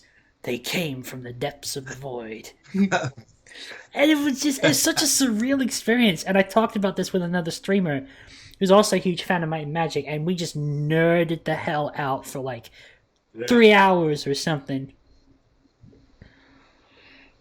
Yeah, I would like to see someone do MM6 in VR. MM16 VR, oh god. I think that, or MM7 in VR. Also, and MM8, even at this level, I managed to find upgrades occasionally for my party. I just found a silver belt of plenty. My cleric had a silver... Wait, this has... Hold on. This is kind of an upgrade. I thought it just had hit point regeneration on it. Well, screw everything I just said. Actually, no. I can put this on her. Yeah, it's an upgrade. I found the Pearl of Putrescence, which I don't need anymore since I did the quest. Pearl of Putrescence. Yes. Say that 10 times fast. Pearl of Putrescence.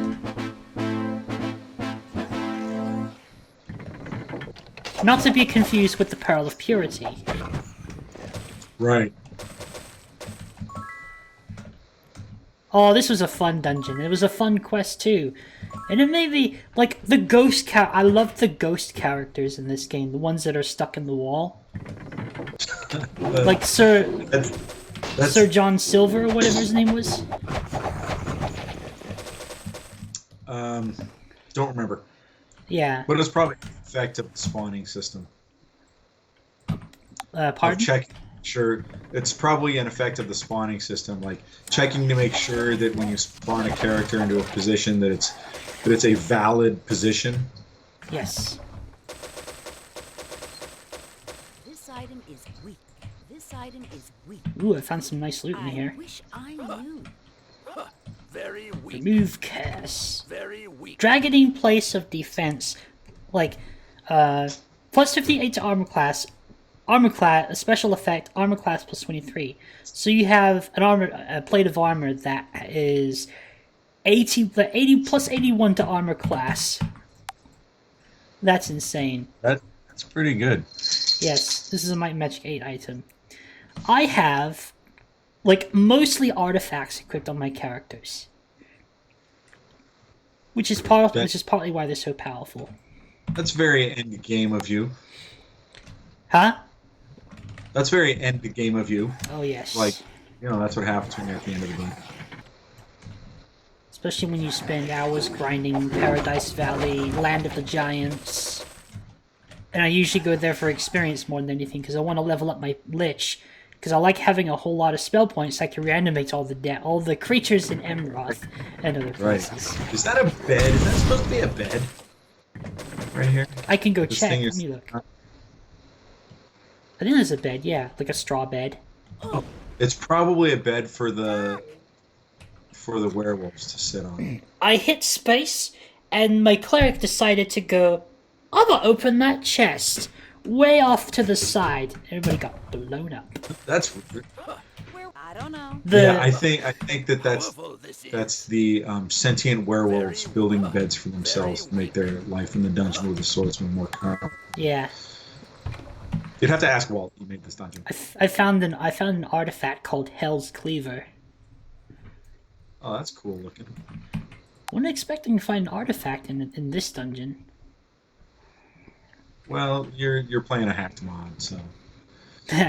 True. What do you think of the fact that this mod can stitch the 3 games together? I think it's really cool. I think that there was some portal action there. I just saw it. Yeah, I saw it too. I think that like I wish that somebody were modding and making their own out of this engine. Iron Fist engine? Is that what it was called? The what? Iron Fist engine? Did you say? Horizon engine. Oh, Horizon Well, engine. well- Part of your words cut out because of Yeah, I just like I'd like to see some more modding, but all the tools we used are gone. gone or proprietary. Well, MCAD was the name of the tool we used to make all the levels. It was definitely proprietary, but Is this still available, or did the company go out of business?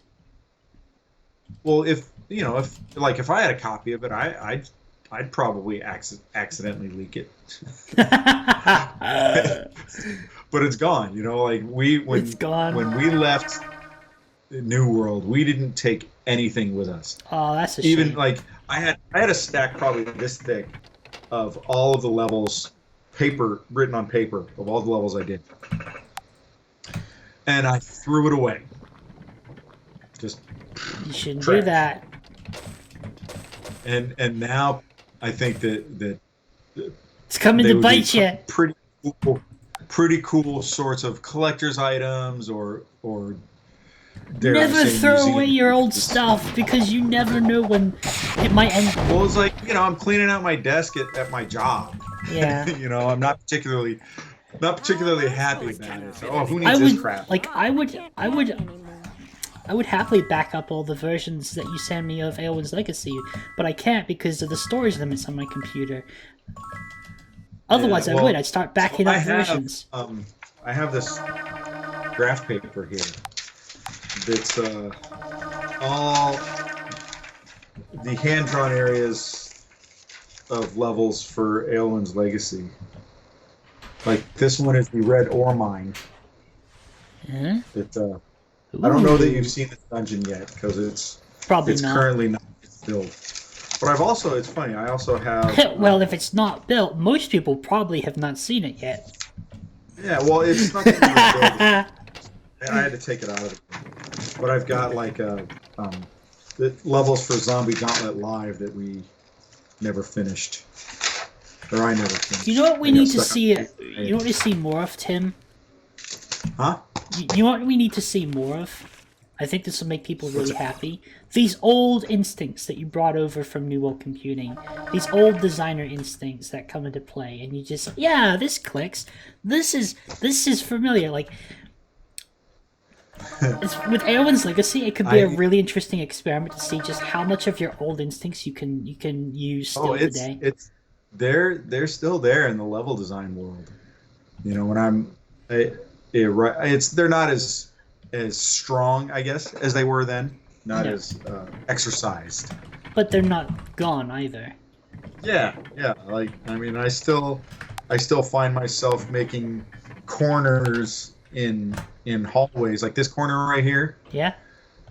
That was kind of a rule when we were making levels, was to do 90-degree corners so that we could put a portal there and not draw the rest of the level. I wonder if people will notice, like in the new engines and the levels that you built for Anyone's Legacy. It'd be a neat little throwback, like someone who's experienced at making levels or something, or someone who pays attention to this sort of thing. It's like, oh yeah, he's old school. I see I see a lot of things that a lot of little things he does.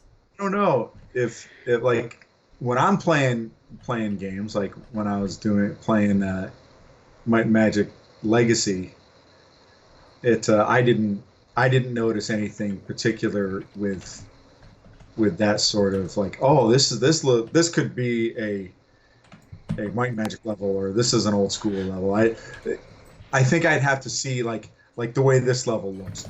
It's a square hallway with square rooms and hardly any decoration. I found a little minor issue here. So this teleporter here, it does that thing where it faces you in the direction that you entered it from, so you end up going back and forth. Oh, yeah. That Aelwyn's Legacy has that problem right now with not with the teleporters, because there's no teleporters yet. Well, I wouldn't know, because I can't even get the damn thing open right now. With the level spawners, like when you first load a level, yeah, it keeps your rotation. Something I have to fix. There's a lot of level stuff that I have to fix in it still. Yeah, this is work in progress. Did you put a link to my itch.ios? No, I linked to your website. No, so these people can download all your I forgot that the itch.io was a thing. Yeah, so they can download the demo, which the demo is not the broken one that Sib's talking about. It's not the broken one.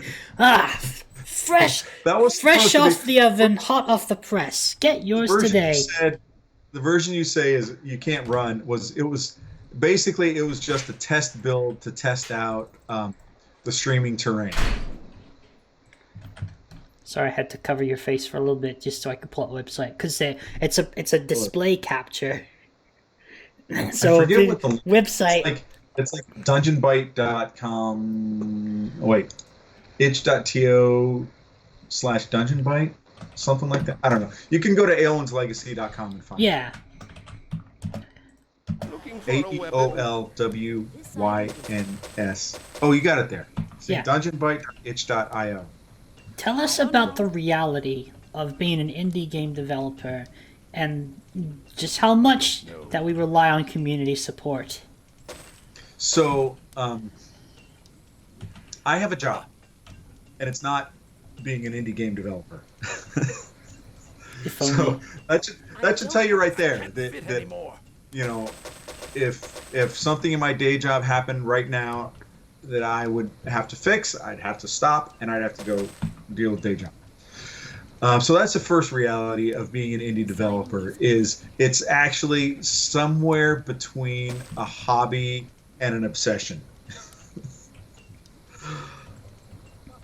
So unless like it's a whole thing of passion, like you know, a lot of these famous artists you hear about nowadays, like Da Vinci or Van Gogh or those people, you know, they're well known for their art today, but back then, particularly a lot of the famous old authors, they had regular jobs, and so they would have to go to their day job and do this other stuff in their spare time.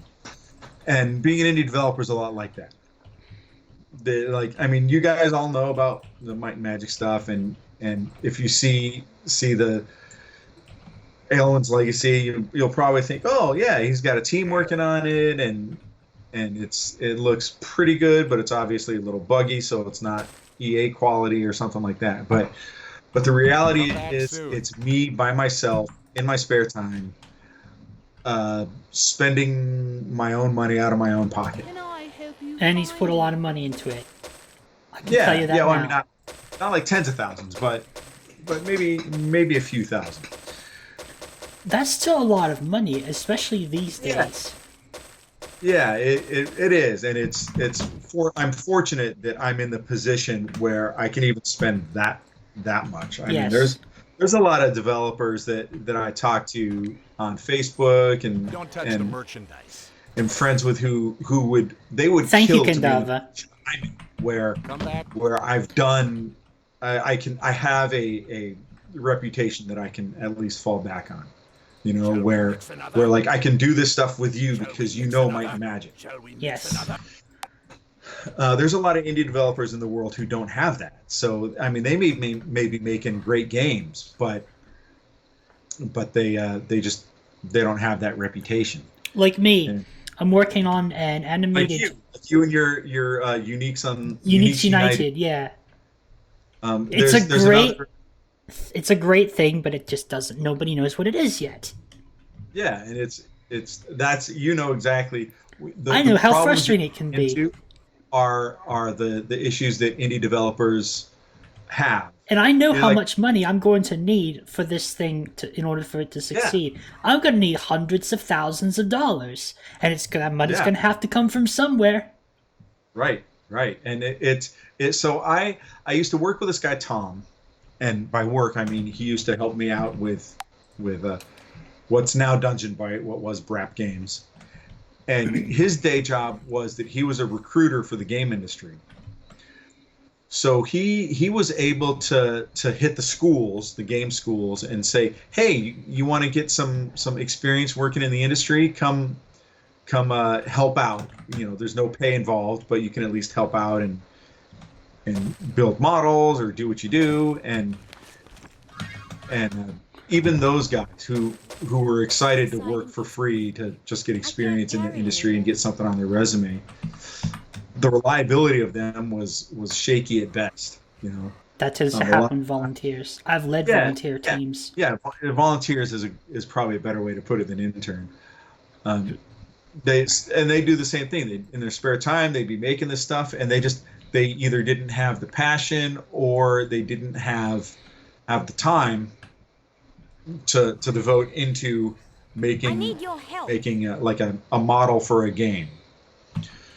So all these people that came and went that helped me out on various projects, nothing to show for it. Like the closest thing that we had was we had a team of probably 8 or 10 guys working on a unlimited or infinite runner called Mad Mallard, and it was a really fun little iPhone game, and it was almost done when the entire team just quit.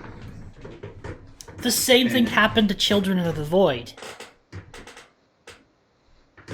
Well, Children of the Void hadn't actually gotten into full production. Right? No, but the same fates happened. The whole team up quit. Yeah. The whole thing, yeah. But and so I tried to get the source code from the engineer so that I could just there was one feature left to be done, which was the in-game economy. So it was basically by playing the game you'd earn points and then you could spend those points to get stuff in the game to help you play the game. And I was just going to cut that feature and charge money for it. And because and he didn't have the source code. He apparently deleted it in a fit of rage or something. I don't know. He didn't have the source code, so couldn't even put that game out. That's gotta be one of the most. That's just gotta bring your piss to a boil, right, Tim? It was pretty frustrating to be like, it's a fun game. It might make a little bit of money. It's almost finished, damn it! And more importantly, it was. I mean, in all intents and purposes, it was done. It was just this one little let's be greedy and add a feature, and then it's gone. And back to the pigeon game. The pigeon game went through almost an exact sort of thing. It was I was working at Nival, who you guys probably know. Yeah. Make the Heroes games now. You also made Here's Lords 2, which is another game I really enjoy. Yeah, and Etherlords. So I was working for Nival and Nival US. Yeah. I got a ton of stories from that job. I worked there for 6 months, and I have a ton of stories. And so we didn't make a demo of this game. We made a video. We had a guy animate it in 3D Studio Max and render it out, and we marched into Sony Santa Monica, which is it's a shitty drive, but it's not that far away.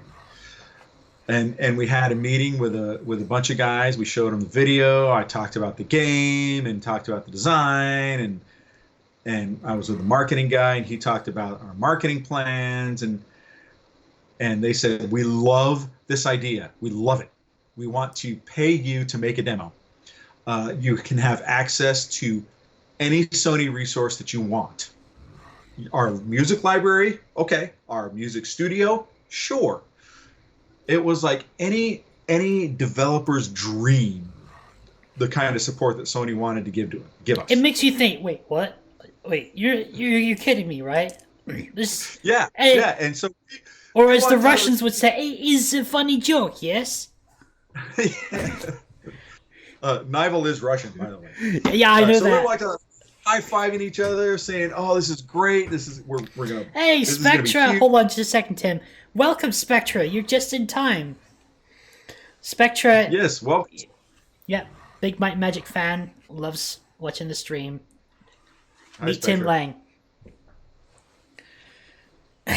So we come out of this meeting, high-fiving. We're like, let's go get some beers. Let's celebrate. And before we left the studio parking lot, we got a call from Nival US's attorney. And by we, I mean the director of marketing.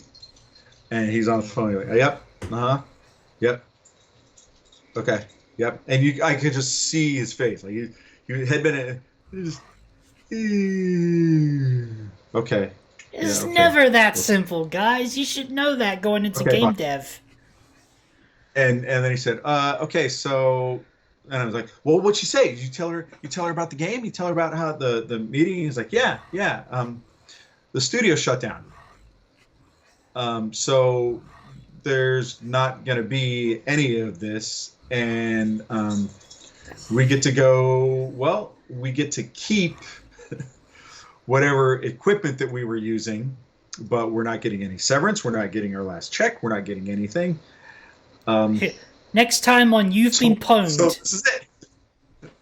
Yeah, it was. That was a real heartbreaker. And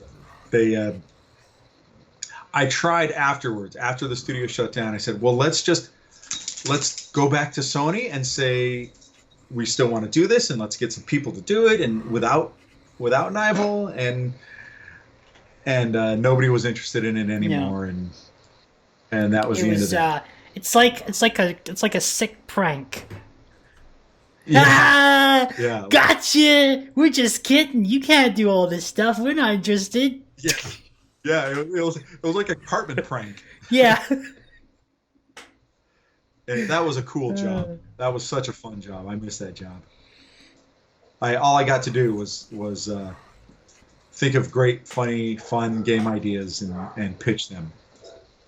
I'm gonna tell you a little something about Uniques United. So, obviously, I think in many ways it's actually going to be harder to do than an actual game job, like developing a game.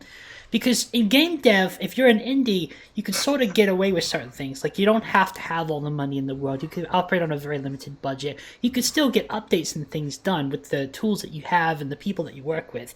With animation, that ain't happening. You either have the money to pay the animators or you don't. And if you don't, your project's not going anywhere. So you have a big obstacle right from the start. We can only get so far what we have before we have to get creative and we have to get funding. But how I managed to cope with this is that, you know how I make it a rule to never promise a release date because of the unstable nature of the my progress gets, this project is limited by only two things: imagination and budget. And I can't promise when art or any sort of assets or animation is going to come out. So it's like I move forward just a little bit, then I stop, then I move forward just a little bit. I release things piecemeal, keep people interested. I do not tie myself to like a strict schedule or workflow, because there will be seemingly dead periods. But we don't go backwards is the thing. And because nobody is held to a strict timeline or standard or something like that, that gives me the freedom to take as much time as I need. And people understand that.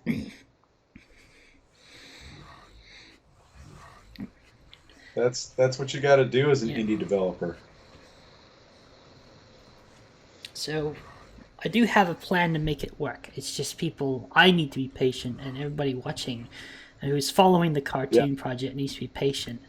It's a slow process. It's kind of percolating underneath the surface. Yeah. Yeah. We're working on a character design as we speak, though. Legacy is the same way. There are times when my fence blows over and I can't work on the game because I have to fix my fence, or my job demands me to go on a road trip or something like that. And I mean, that's what it's like being a developer. Mm-hmm. I mean, your fence gets knocked over all the time. We're not gosh darn fence. Yeah. The first thing everybody should expect when going into the game dev is that your fence gets knocked over all the time. Yes, your virtual fence and sometimes your literal fence. Yes. Alright, we've got a bunch of hardened item potions which I'm going to apply to my weapons. Wait, did that... I swear I put that stuff on this dagger. Maybe they're not everlasting and they actually lose the enchantment after a while. Yeah. They, I don't think they do. I don't think there was any sort of item decay on it. Did you just break that? No. Yes, I broke it. Yay, I successfully damaged it! No, that's just the animation when you pour hardened item over something. Oh. Yeah. Oh, I see. Imagine going to a weaponsmith and saying, "Hey, cause as much damage as you possibly can to this weapon. I'll pay 100 gold pieces." I could imagine that. I actually have a friend who's taken up blacksmithing. Funny enough, Tim, there are blacksmithing streams on Twitch. Oh, I believe it. Yeah. Anything you can imagine is probably being streamed on Twitch. Yeah, it's fun to see the things he's starting to make. Let's see, where should we go next? You should go to another dungeon. Another dungeon. Preferably a dungeon I did, so I can talk shit about myself. So you can throw shade at New World Computing. Yeah. There's a Dwarfen City dungeon. Snurgle's Caverns? I don't remember. No, the other one. Snurgle's Iron Mines. Oh, maybe it is Snurgle's Caverns. You said Dwarven City, so it's the one with the bats in it, right? I did a Dwarven thing, and one of the other guys, Dave Botan, did a Dwarven thing, and I don't remember which one was which.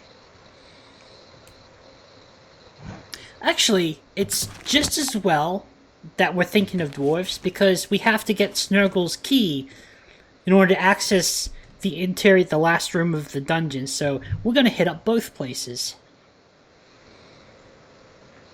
Well, alright. And to do that... You know what? I have a strategy guide. Let me find the strategy guide. Oh, strategy guide. Show everybody.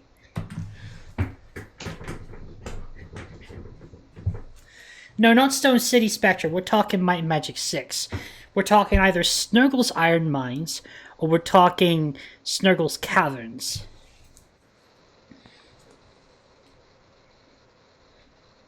Oh, Spectra, you weren't here earlier, but you see that... Do you see that on Tim's webcam, the thing on the far left, the little mannequin head? On that is the exact chainmail that Tim used when he was posing for the NPC shot finest armor in the land. That's the actual suit. That's the actual chainmail that he made himself. Yep. That's it. Here it is.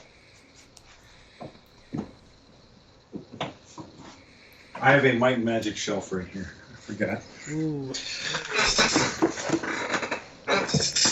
Here it is. Wow. That's a big book. Yeah, and if there's any errors in it, it's my fault.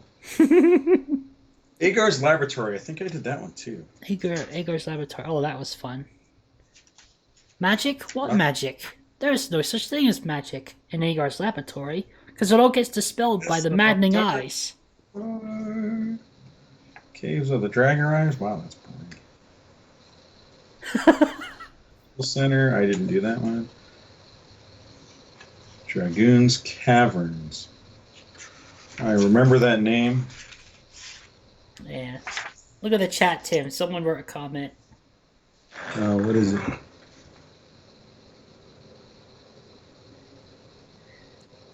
Oh, the chainmail. Yeah. Super glad it's.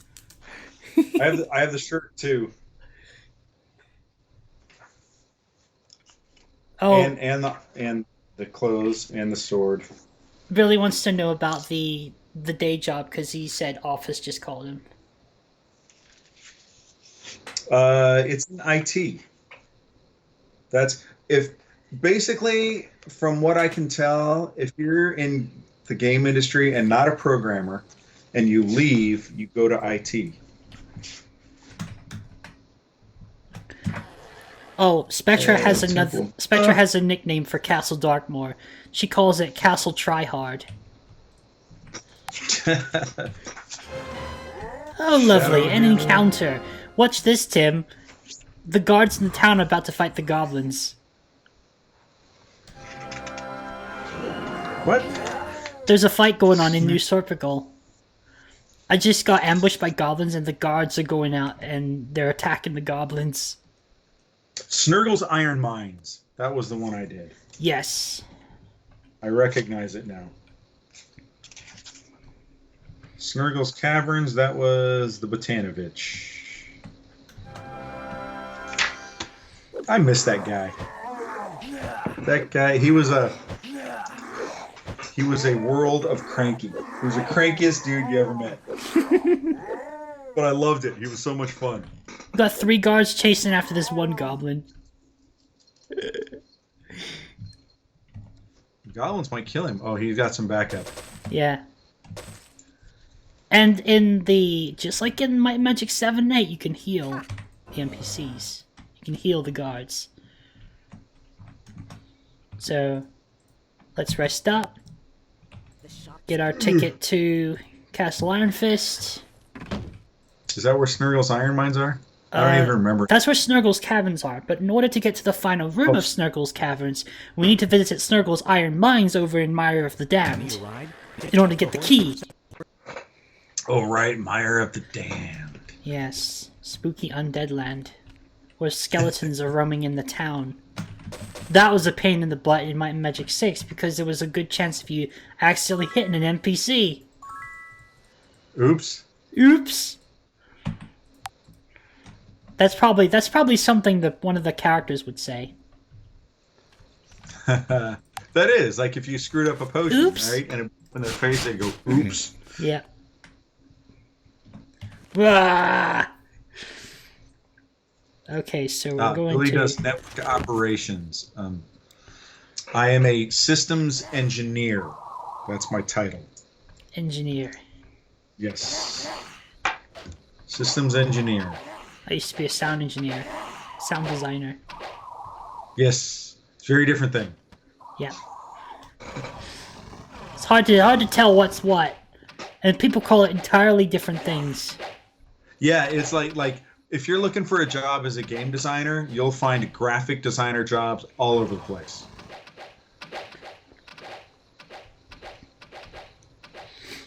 What's a skill that's not common but in very high demand in the game industry? In the game industry? Yes. Probably some kind of programmer. Programmers. Yeah, programmer. Like if you're a really good software engineer, you're set. You know. Oh, but you have to not be married, and you have to be willing to work a lot of hours.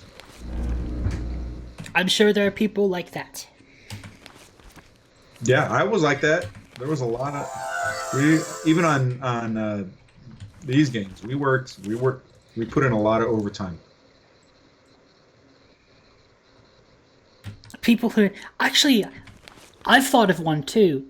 A video game mathematician.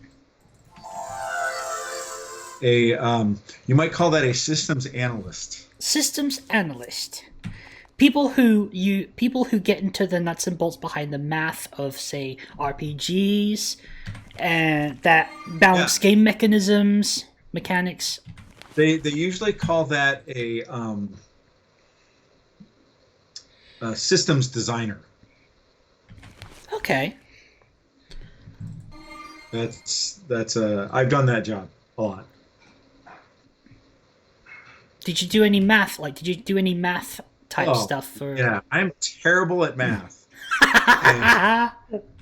and I actually, one game I was working on, I wanted to, I can't remember what I needed, but there was, we had to collect data and take an average of it, and it basically would draw like, you know, standard bell curve. And I wanted to do a standard deviation and rip off like the super high and super low, and then just use the middle values for whatever I was doing. And the programmers came up to me and was like, "What the hell's a standard deviation?" And I had to write the math for them to figure out how to do it. It's the opposite of a non-standard deviation. Yeah. Right? One other game I had to study trigonometry. Oh boy, the thing I could never. Like, okay, I mean, when it comes to math theory, like formulas and stuff, I'm okay. It's the arithmetic that I always have the problems with. We're in Snurgle's Iron Mines. Yes. Oh yes, I remember this very well. This is one of the levels you built, right? Yes, it was one of the first ones I built. It looks pretty nice. It's got those support beams that are too small. Now you're about to watch me desecrate it. Do it.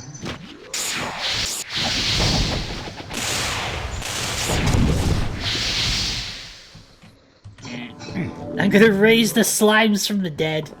And what do you have to do here? You have to rest. There's a guy in the jail cell or something. Yes, right? there's a guy in a jail cell. Wait, there's slimes here? Why isn't there dwarves? There are dwarves here. They're just tucked away in all the other rooms. There's one right there, on the minimap. He's kind of walking around. The red dot. I can't see that. That's too small. It's too small, so just take my word for it. There's a red dot in one of the big chambers. So I am about to open up. That door. You don't know how many times I opened up that door. For bug testing purposes? I think this was the door the very first door that I made, and was like right when we tested the how to make the door. I'm gonna loot their stuff. Some parts. This is a nice chest design. Thank you. I didn't do the textures. You do the textures. I just made the box. I'm gonna open all the doors and just go in, and then walk back out. I want to see what happens. Watch, can chase you? Yeah, they'll eventually come into contact with the slimes. I bet you know what happens. By the way, one of the other changes I made to this game is that monsters do not have immunities anymore. They have high resistances, because that was a problem for me reanimating all these creatures. Because you'd have creatures that are mutually immune to each other. Look. Yeah, I'm reading. I'm sorry, I'm reading it. No, that's fine. That's more important. Questions.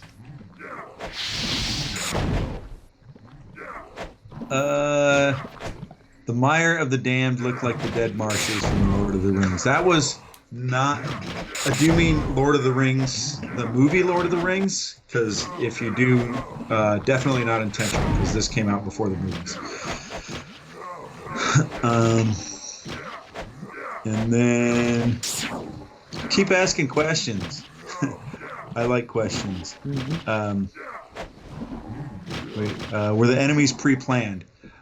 In some cases they were, like this one. Obviously we knew there were dungeons, but a lot of times we didn't know a lot about the level when we made it. Like, we got a list of dungeons with names, like Snurgle's Iron Mines. Well, okay, what is? We don't know what that means. And so we'd have to talk to the game designer at the time, and he'd say, "Oh yeah, it's whatever." Blah, blah, blah. Other times we would just create levels, and then they'd shoehorn them in. Like,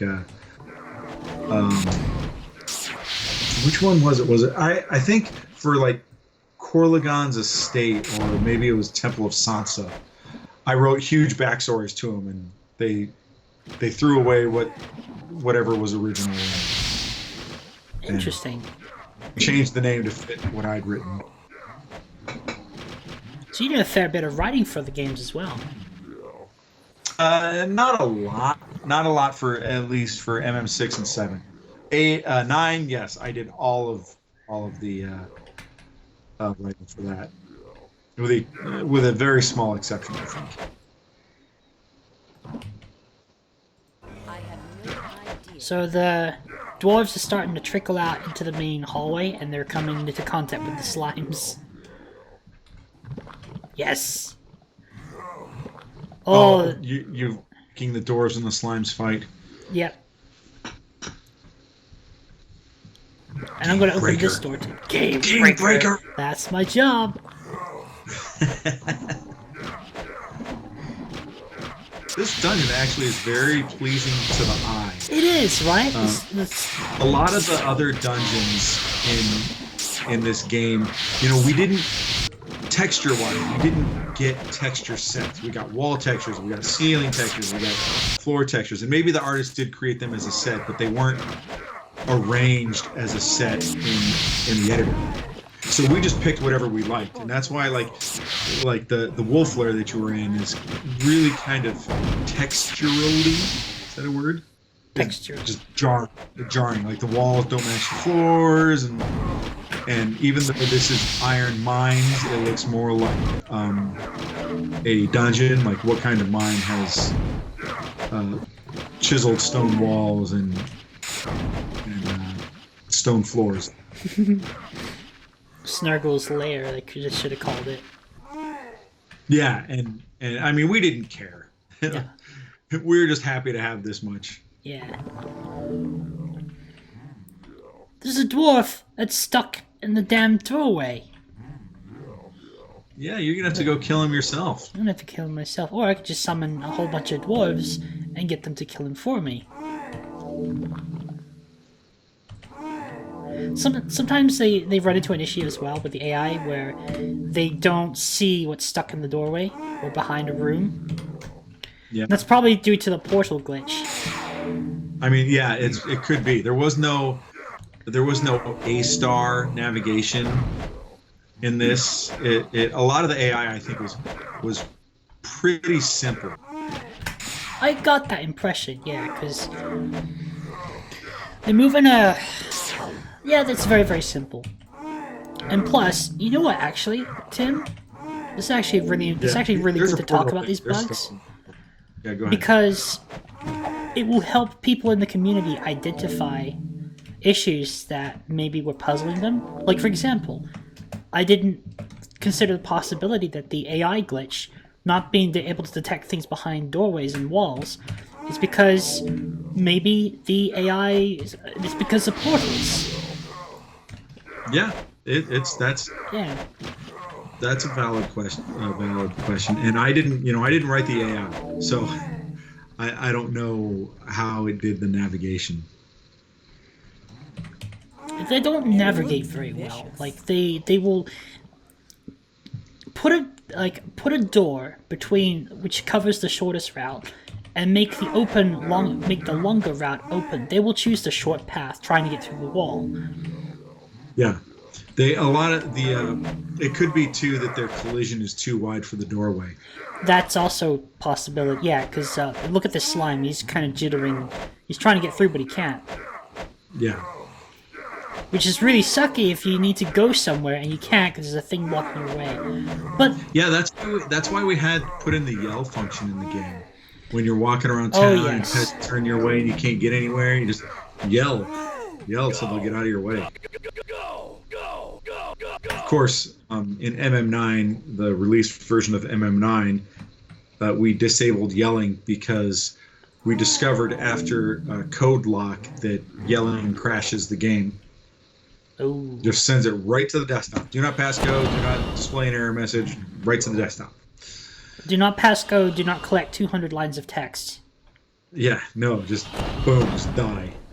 Now So- the devils are gonna fight the dwarves. I forgot that Oh. the Kriegans were holding this guy captive. There's okay, so Spectra and I have a little inside joke on the stream specific to Might and Magic. When there's like a monster going back and forth real fast, like do do do do do do do, we start this little song and we go do do do do do do do do do do. It's a little animation dance. Yeah, a little animation dance.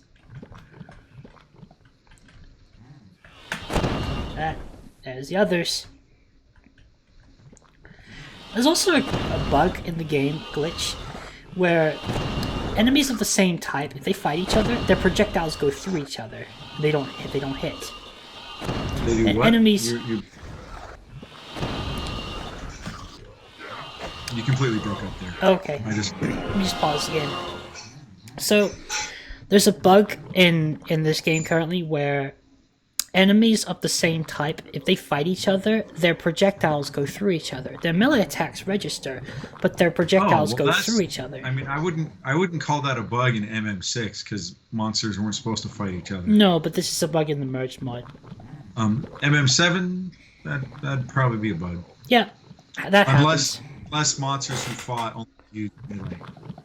Well, by Might and Magic 7, you also had Reanimate. That sorta worked as intended. Oh, reanimate? Yeah. Yeah. Might and Magic 8's Reanimate is better because monsters don't kill each other. When there's tons more infighting going on with reanimated creatures in Might and Magic 7, and that used to piss me off because I was like, I want to raise an army of undead. Yeah. But they keep killing each other, and the projectile users couldn't do a single point of damage to the other because the projectiles would stop. They would not collide with the creatures they were trying to fight. Fighting at each other forever. Yeah, fight each other forever. And also, whenever an ally would fire a projectile at another allied creature, the projectile would stop at the allied creature's body. It wouldn't go to the enemy.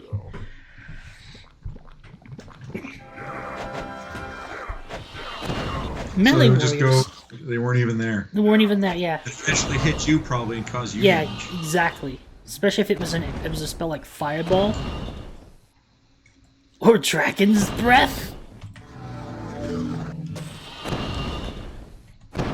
Oh god, you remember the Queens of the Dead from Might and Magic 7? Not especially. They were like these women that dressed up. Oh my god, what's going on here? The dwarves are stuck inside the walls. Yeah, not surprising. Like they're actually Nice inside. curve. Oh, I see their axes coming out. I think that was a problem in MM9 too, but it was not on purpose. Yeah. Let me see. Hey Tim, I think now would be a good time to take a little break. Get up and stretch for a few minutes. I need to grab Sure. a cup of tea, so we're gonna take 5. And this also on Twitch, when you're an affiliate, you get to play ads on stream, so it's kind of like an ad break. We'll be back some after this commercials. message. Exactly, you can play commercial breaks on your stream. Yeah. So we're going to do that. because it helps affiliates earn revenue from streams and stuff. So I'm going to get up, make myself a cup of tea. Tim, feel free to get up and do something as well. We'll be back in a few.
When you're ready.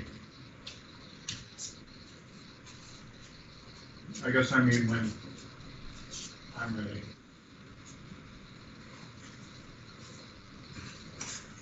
Are you there, Sib? Nope.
All right, I am back. Oh, we were on this whole time? Huh? I could have just talked.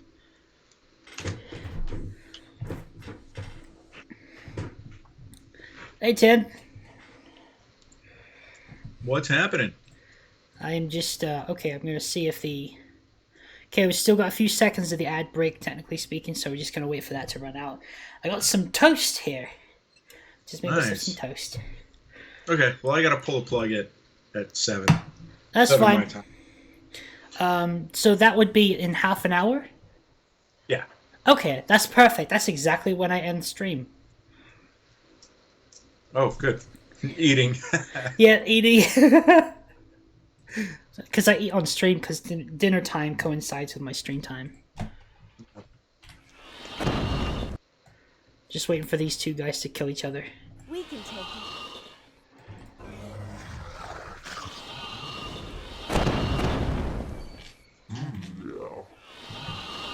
Hey, thanks for all your nice comments, you guys. Yeah. You're saying how cool it is, and I really appreciate that. I like, without getting too weird, people talk about the philosophies of the meaning of life and satisfaction of life and all that sappy crap, and to know that something you've done has had an effect on people is pretty cool. It's just really nice to be able to share this. Like, just to see... Just to have you see the impact that you've left through your work on our lives. It's pretty sappy. It's a pretty sappy feeling. Not gonna lie. But I mean it 100%.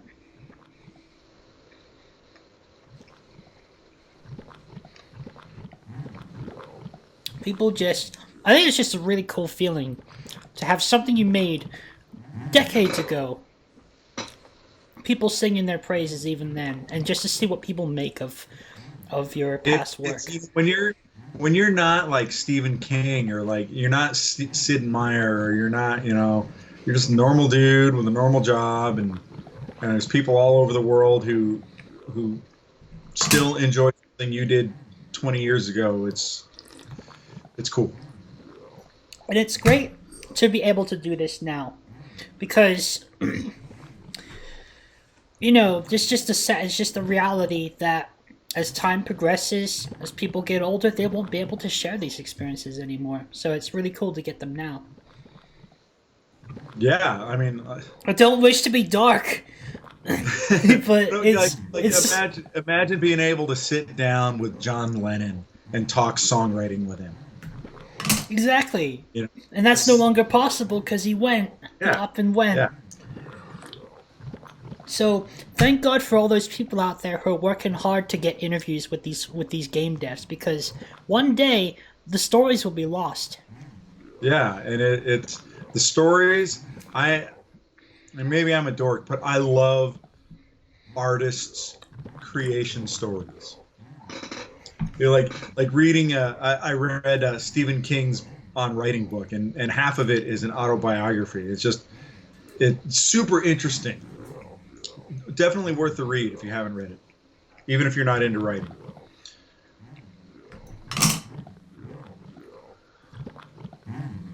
So, I Steve guess Harris is a fine choice. Fine choice. So I think I Off the top of my head. So Tim, Yeah. my Go ahead. calling in life is animation writing. Yeah. Even though I stream, and that's the dominant thing that I'm doing now in my career, my calling in life is to be an animation writer. And a lot of people are gonna say, well, have you done any gigs? Have you worked for any high-profile clients? I'm like, no, I don't work for other people. I work for myself. Shot. I write my own that's- stories. I wish Very I knew. That's like what's his name, Mike Judge, or the Simpsons dude. What's his name? Was that Mike Judge? I don't know. I have no idea. I don't- Sir Terry Pratchett. Terry Pratchett did animation. He I thought had he a was- lot of his work was adapted to animation. Like Discworld Soul Music, for example. Like which one? Discworld Soul Dis- Music. Yeah. Also a game. Oh, it's a game? Oh yeah, I thought. Grown it. That's it. That's it, Billy. That's the one. And who's the guy who did Orville? Have you seen Orville? Oh, it's so good. If you like Star Trek. If you like Star Trek comedy. Star Trekking across the universe. Look at you can see through the door. Oh, I was so cool. Oh, I just burned myself hard. What other level designer on Might and Magic made doorways you could see through? Sorry, Mr. Ooze, but I created an unintentional block. You got yourself stuck I because got there's an ooze there. exactly, and I didn't think about that at first. I have to get the key first so I can unlock the cells. Bootleg Bay. What was Bootleg Bay? What was that level like? I got the He's a cousin to Bootleg Bart. He's a cousin to Botany Bay. There were so many Star Trek references in these games. We were all giant Star Trek. The game itself is a sci-fi strangely, reference. I don't think there was very many Lord of the Rings references. They're taking the hobbits to Isengard. They're taking the hobbits to Isengard. Yeah, I don't think we should have done the something about Spock and the Ballad of Bilbo Baggins.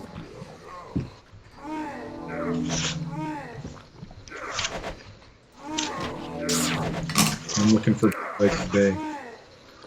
Oh, we have the map numbers in this? That's fun. As of this year, Tim is officially a meme. I'm a what? You're officially a meme. A meme? Yes. I'm Finest pretty excited memes about in the land. that. I got into a Facebook argument with a guy on politics, and he made a meme about me to make fun of me. And I wasn't offended. It looks vicious. So, what we did was, I actually showed this to Spectra on a stream one day. In fact, you can still see the highlight where I show it. And it's basically Tim as the armor smith NPC, the shopkeeper. And like it's this, right? yeah, exactly. It's just a bunch of memes on the wall behind him where the shields are, and he's saying finest memes in the land. Chaz made that.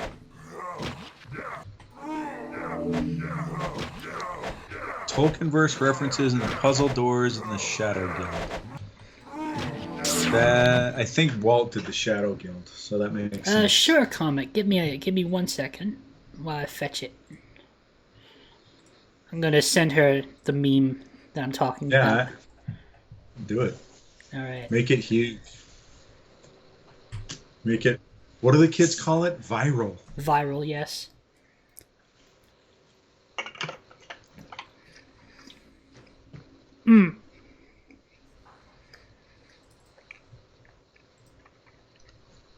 Sorry, I got food in my mouth. Hey Tim, you remember what's it? Oh, but it was just fresh on my mind, and I'm trying to recall what it was. The what? Oh, I can't remember. I had something that I wanted to bring up, but I forgot. I probably don't remember it anyway. No, you do, because we discussed it. Was it forget Star it. Trek? No, it was something we did like about a Hardly few good. months ago. Was it about one of those Unknown Realms, that indie game that still isn't out yet? No. That one's really cool looking. It's like an old Commodore 64 game. Commodore 64, like top-down RPG in the Ultima style. It'll come to me eventually. Where's that meme? gotta find it. You sent it to me recently, I think. Yeah, you put it on Facebook. No, I think I put it on Facebook, and you. I think you did. Yeah, I did. Nah, you didn't put it on Facebook. There we go. Okay, let's see if it's in this folder right here. You probably can't. I am aware of that. You probably can't see Tim's face, but this is temporary. That's okay. I'm reading questions. Okay, I posted it in my Discord. Enemies from all the Might and Magic games. I think there is, and I can't think offhand of you know what, I think the zombies from Might and Magic 9, because they actually resurrected themselves. And I think like they died, they go into the earth and you like see their hands and then they push themselves out. Yeah. Oh, man. I think I did that once. Did you? I think I did. Oh, I did a you know couple what was of them. fun? I had fun using the spell Enrage and going into the Chasm of the Dead and making all the undead creatures fight each other. It was Yes, so hilarious. I see a theme. You see a theme emerging. And all the monsters just start fighting and killing each other. Isn't that a dining room right there? Which This is a weird thing to have in a mine. This is the throne room. Oh, the throne room. Yeah. So the only person that dines in here is probably the king. Probably still. Comic book. That sounds like a nightmare. In Minecraft, yes, that would definitely be a nightmare. Hey Tim, I wonder if you. Did I make this? I don't remember this. Look at that. I think Entire library. there's Yeah, go actually a thing in this room as well, where if your intellect is not high enough, you will take damage, and it says you are not smart enough. I learned that from RP Genie. Do you remember RP Genie? Used to be a YouTuber, and he played through the entire Might and Magic series up to 9. Oh, that's cool. He didn't do 9? I don't blame him. He did. He just didn't finish it. Oh. I've seen a lot of that on YouTube. Yeah, like he. I think you sent me the review. Some guy did a review of Yes. Might and Magic. It's like, I got nothing else to review, so I'm going to review Might and Magic 9. And I think he actually had good things to say about it. Like, yeah, it's buggy as shit, and it feels like a not done game, but underneath, there's actually a pretty good game in here. Which is my feeling of that game. Yeah. That's God damn it, English Cyber. That's Seth Seentalk. He has a tricky name to pronounce.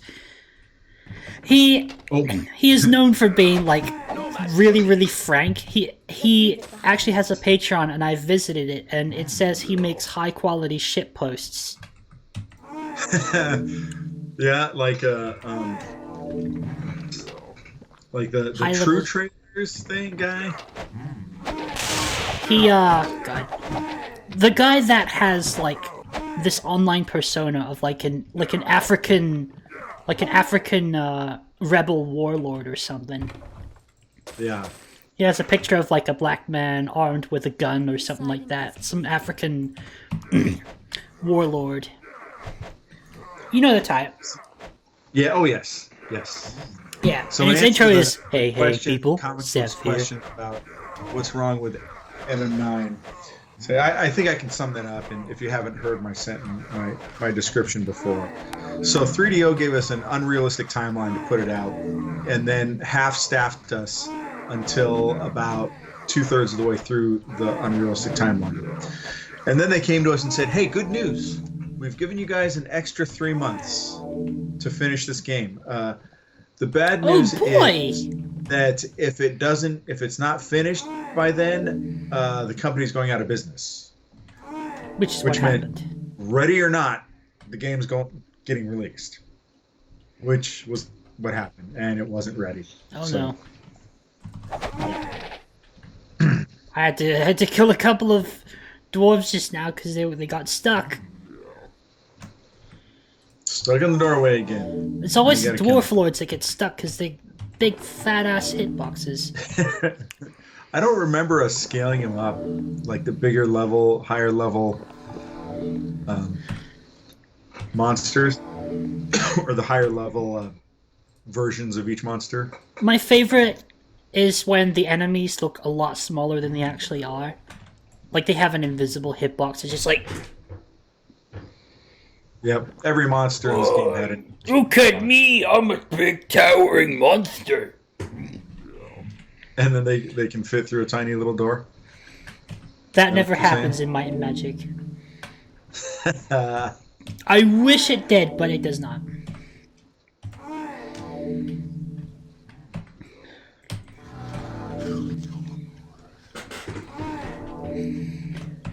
Thank God for protection from magic.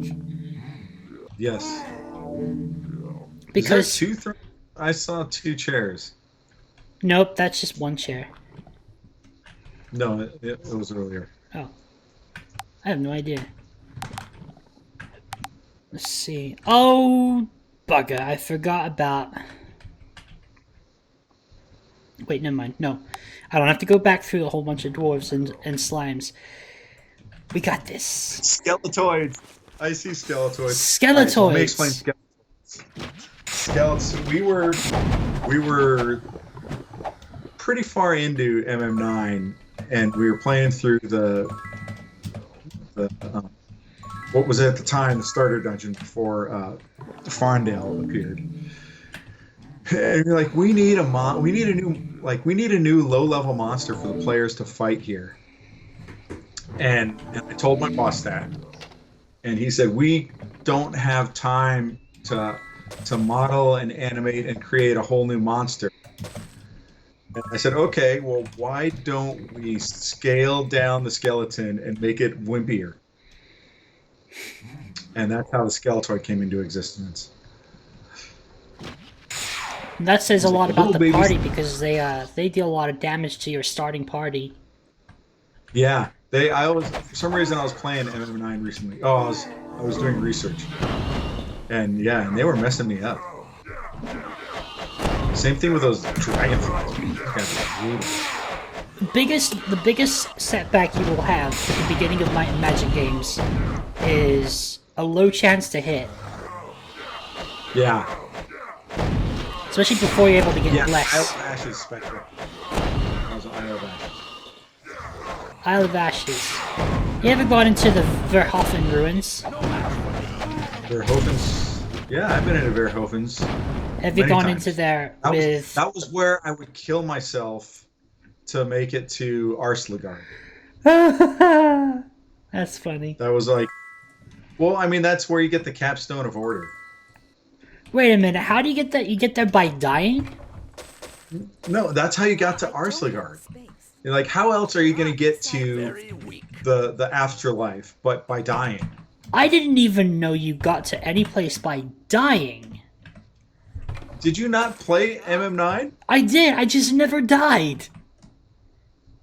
Well, at some point you have to die, and it some people had problems figuring it out. I was one of those people because I we- never yeah. figured that out. We hinted at it for every time you died. It was the exact But same. usually the cutscene. way it goes in a cut... You'd get up to Handel, and he'd say, "It's not your time yet." Oh, you're not in my book. It's not your time yet. You have to go back. And then he'd send you back until it was your time. You'd be like, "Oh, yes, come right in." Yeah, the way it usually works in things like that is the characters will go through a cutscene or they'll go through a scripted event, and that's how they get taken to the underworld or the afterlife without actually technically dying. But Yeah. Well, I thought it was pretty clever. it's pretty clever. Forget having to go cross the river Styx as a human or whatever. No, you got to die Just die Yeah, lots of actually- times. in the game. Just go into it like a river and just drown. That's what I usually did. Yeah. I'd get the capstone out of Verhofen's ruins and just jump right in the water and Jump drown. right- yeah. As my friend who used to play Minecraft with would say, death is but the quickest way home. Yes, exactly. Although I think you could Lloyd's Beacon to it. You could Lloyd's Beacon to it, but you have to discover it first. Oh, the soundtracks. Paul and Rob, man, those guys were so talented. Still are. Actually discovered Great and about Paul, the guy who wrote all the Might and Magic and Heroes music. That dude travels all over the world playing Heroes of Might and Magic music. Like every time I see him on Facebook, he's like, "Oh, I went to Prague and joined the Heroes Orchestra to play Heroes of Might and Magic." I have a viewer on here. His name is Logie. He's from the Czech Republic. Is he? Oh, Yeah. look at the slime.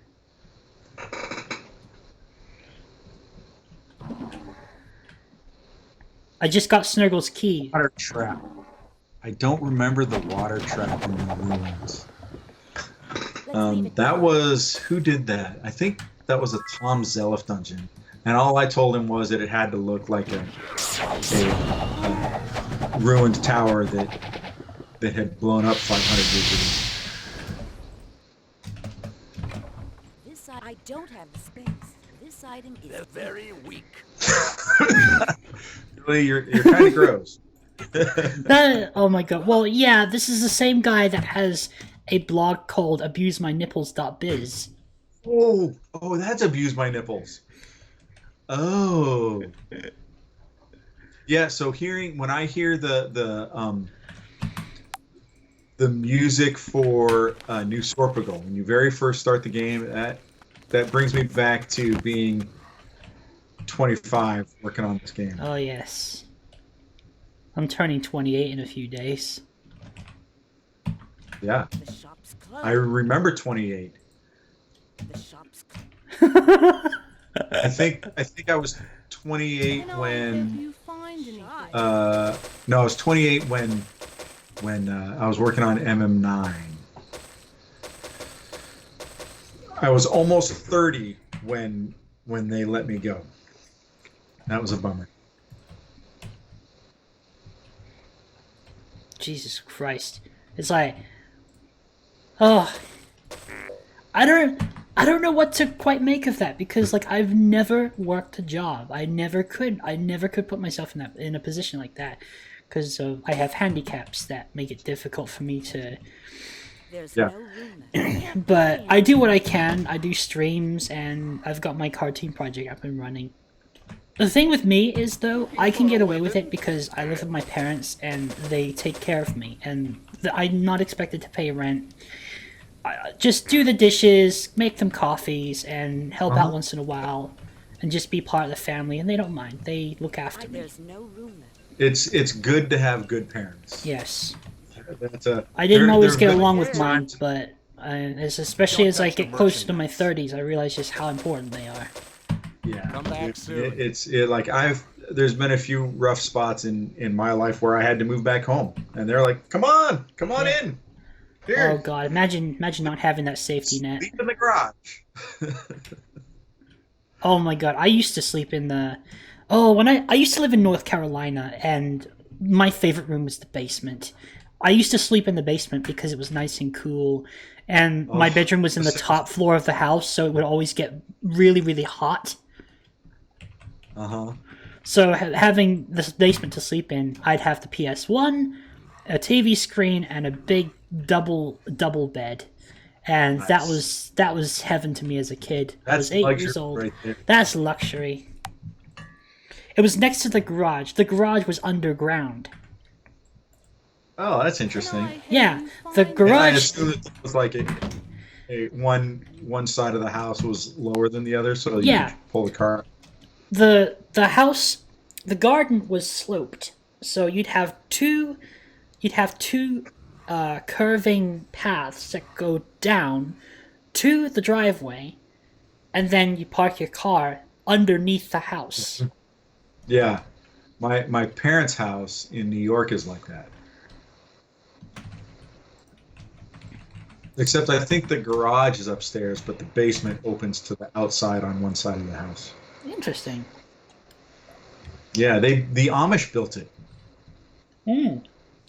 Yeah, they took a really funny picture where the house is halfway constructed, and there are these big cement, like super high tech cement pipe trucks. I don't know what they're called, but they're like cement pumps.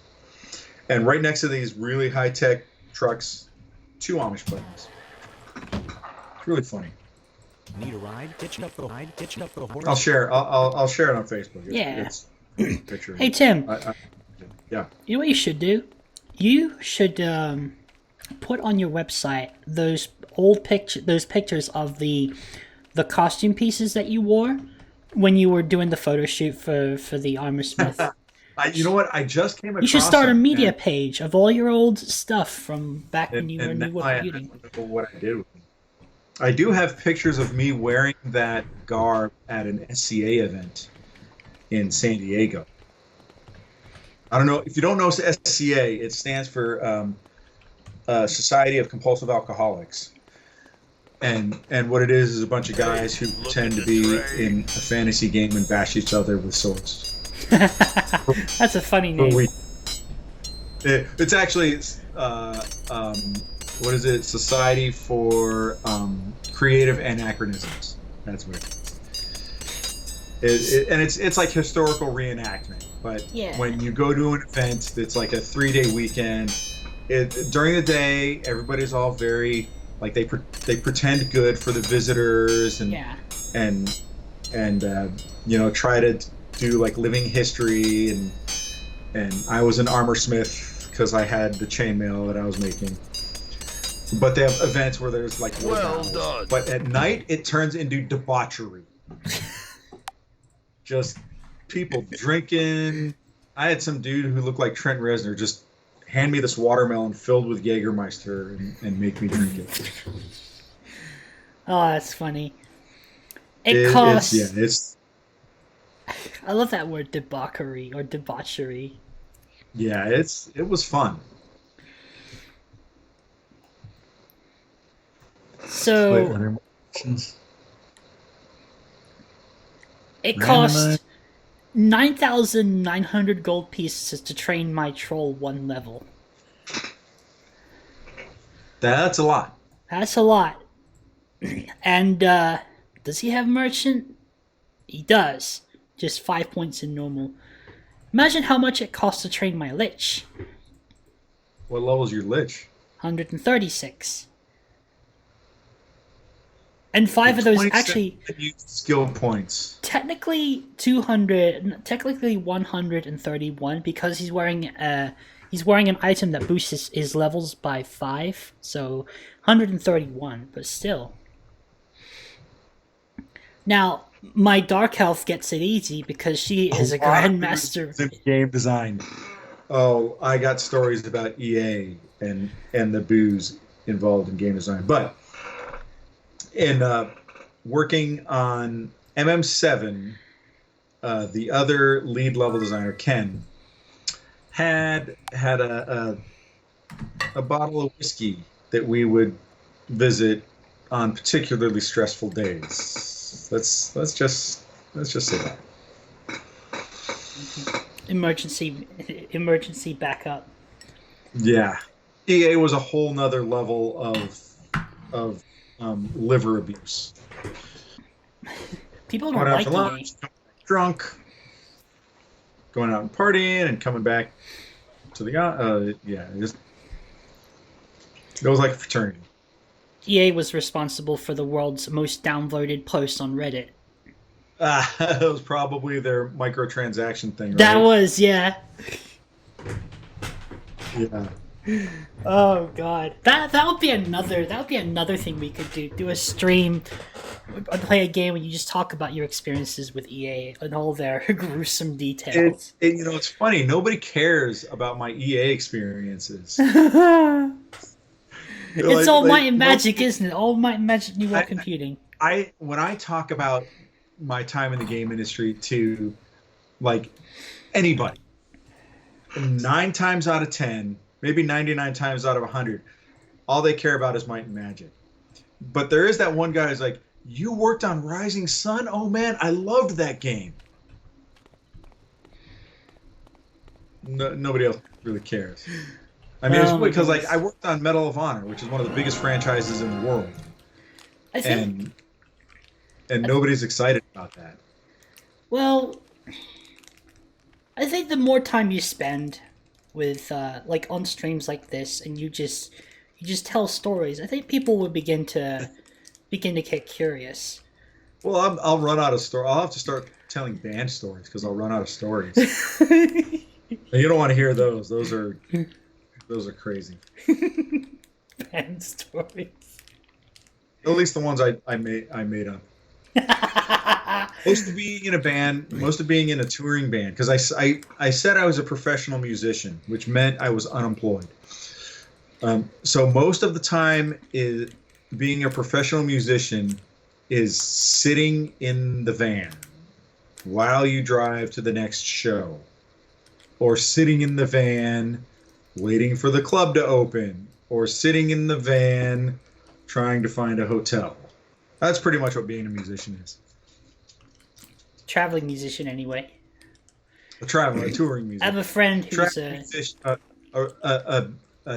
gigging performer. musician is sitting in a bar waiting for the band to finish so you can play. Or sitting in the bar next to your merchandise to sell it to make some money. I have a friend who's a digital composer. And I think people like that. They have it easy. Digital composer. See, after being in a band for a long time, I hate musicians. I don't want to play anymore. Don't want to. And strangely, like I was sick of it. I was going to sell all my instruments, sell my gear, sell everything. But now my girlfriend wants to make music all the time.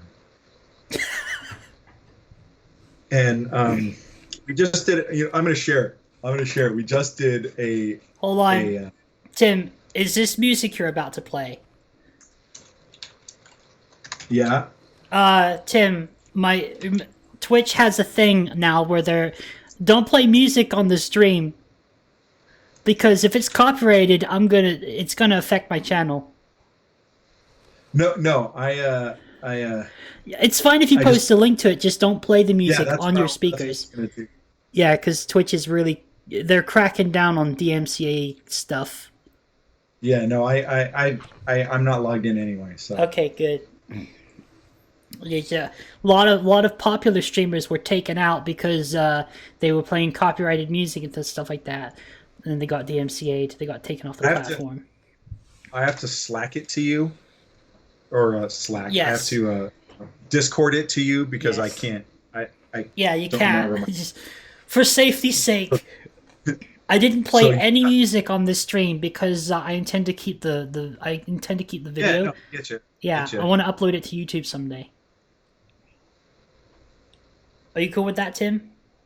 Yeah. Awesome. Go ahead. I just sent you the link, so if you just post the link and then everybody else can click on it. Yeah, a lot of people don't realize either.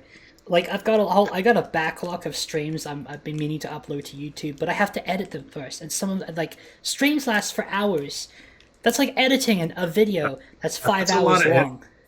Even this music video we made took like 2 weekends. Yeah, and plus you've got to go through and make sure that the content itself won't get you into trouble. Like if it's playing copyrighted music.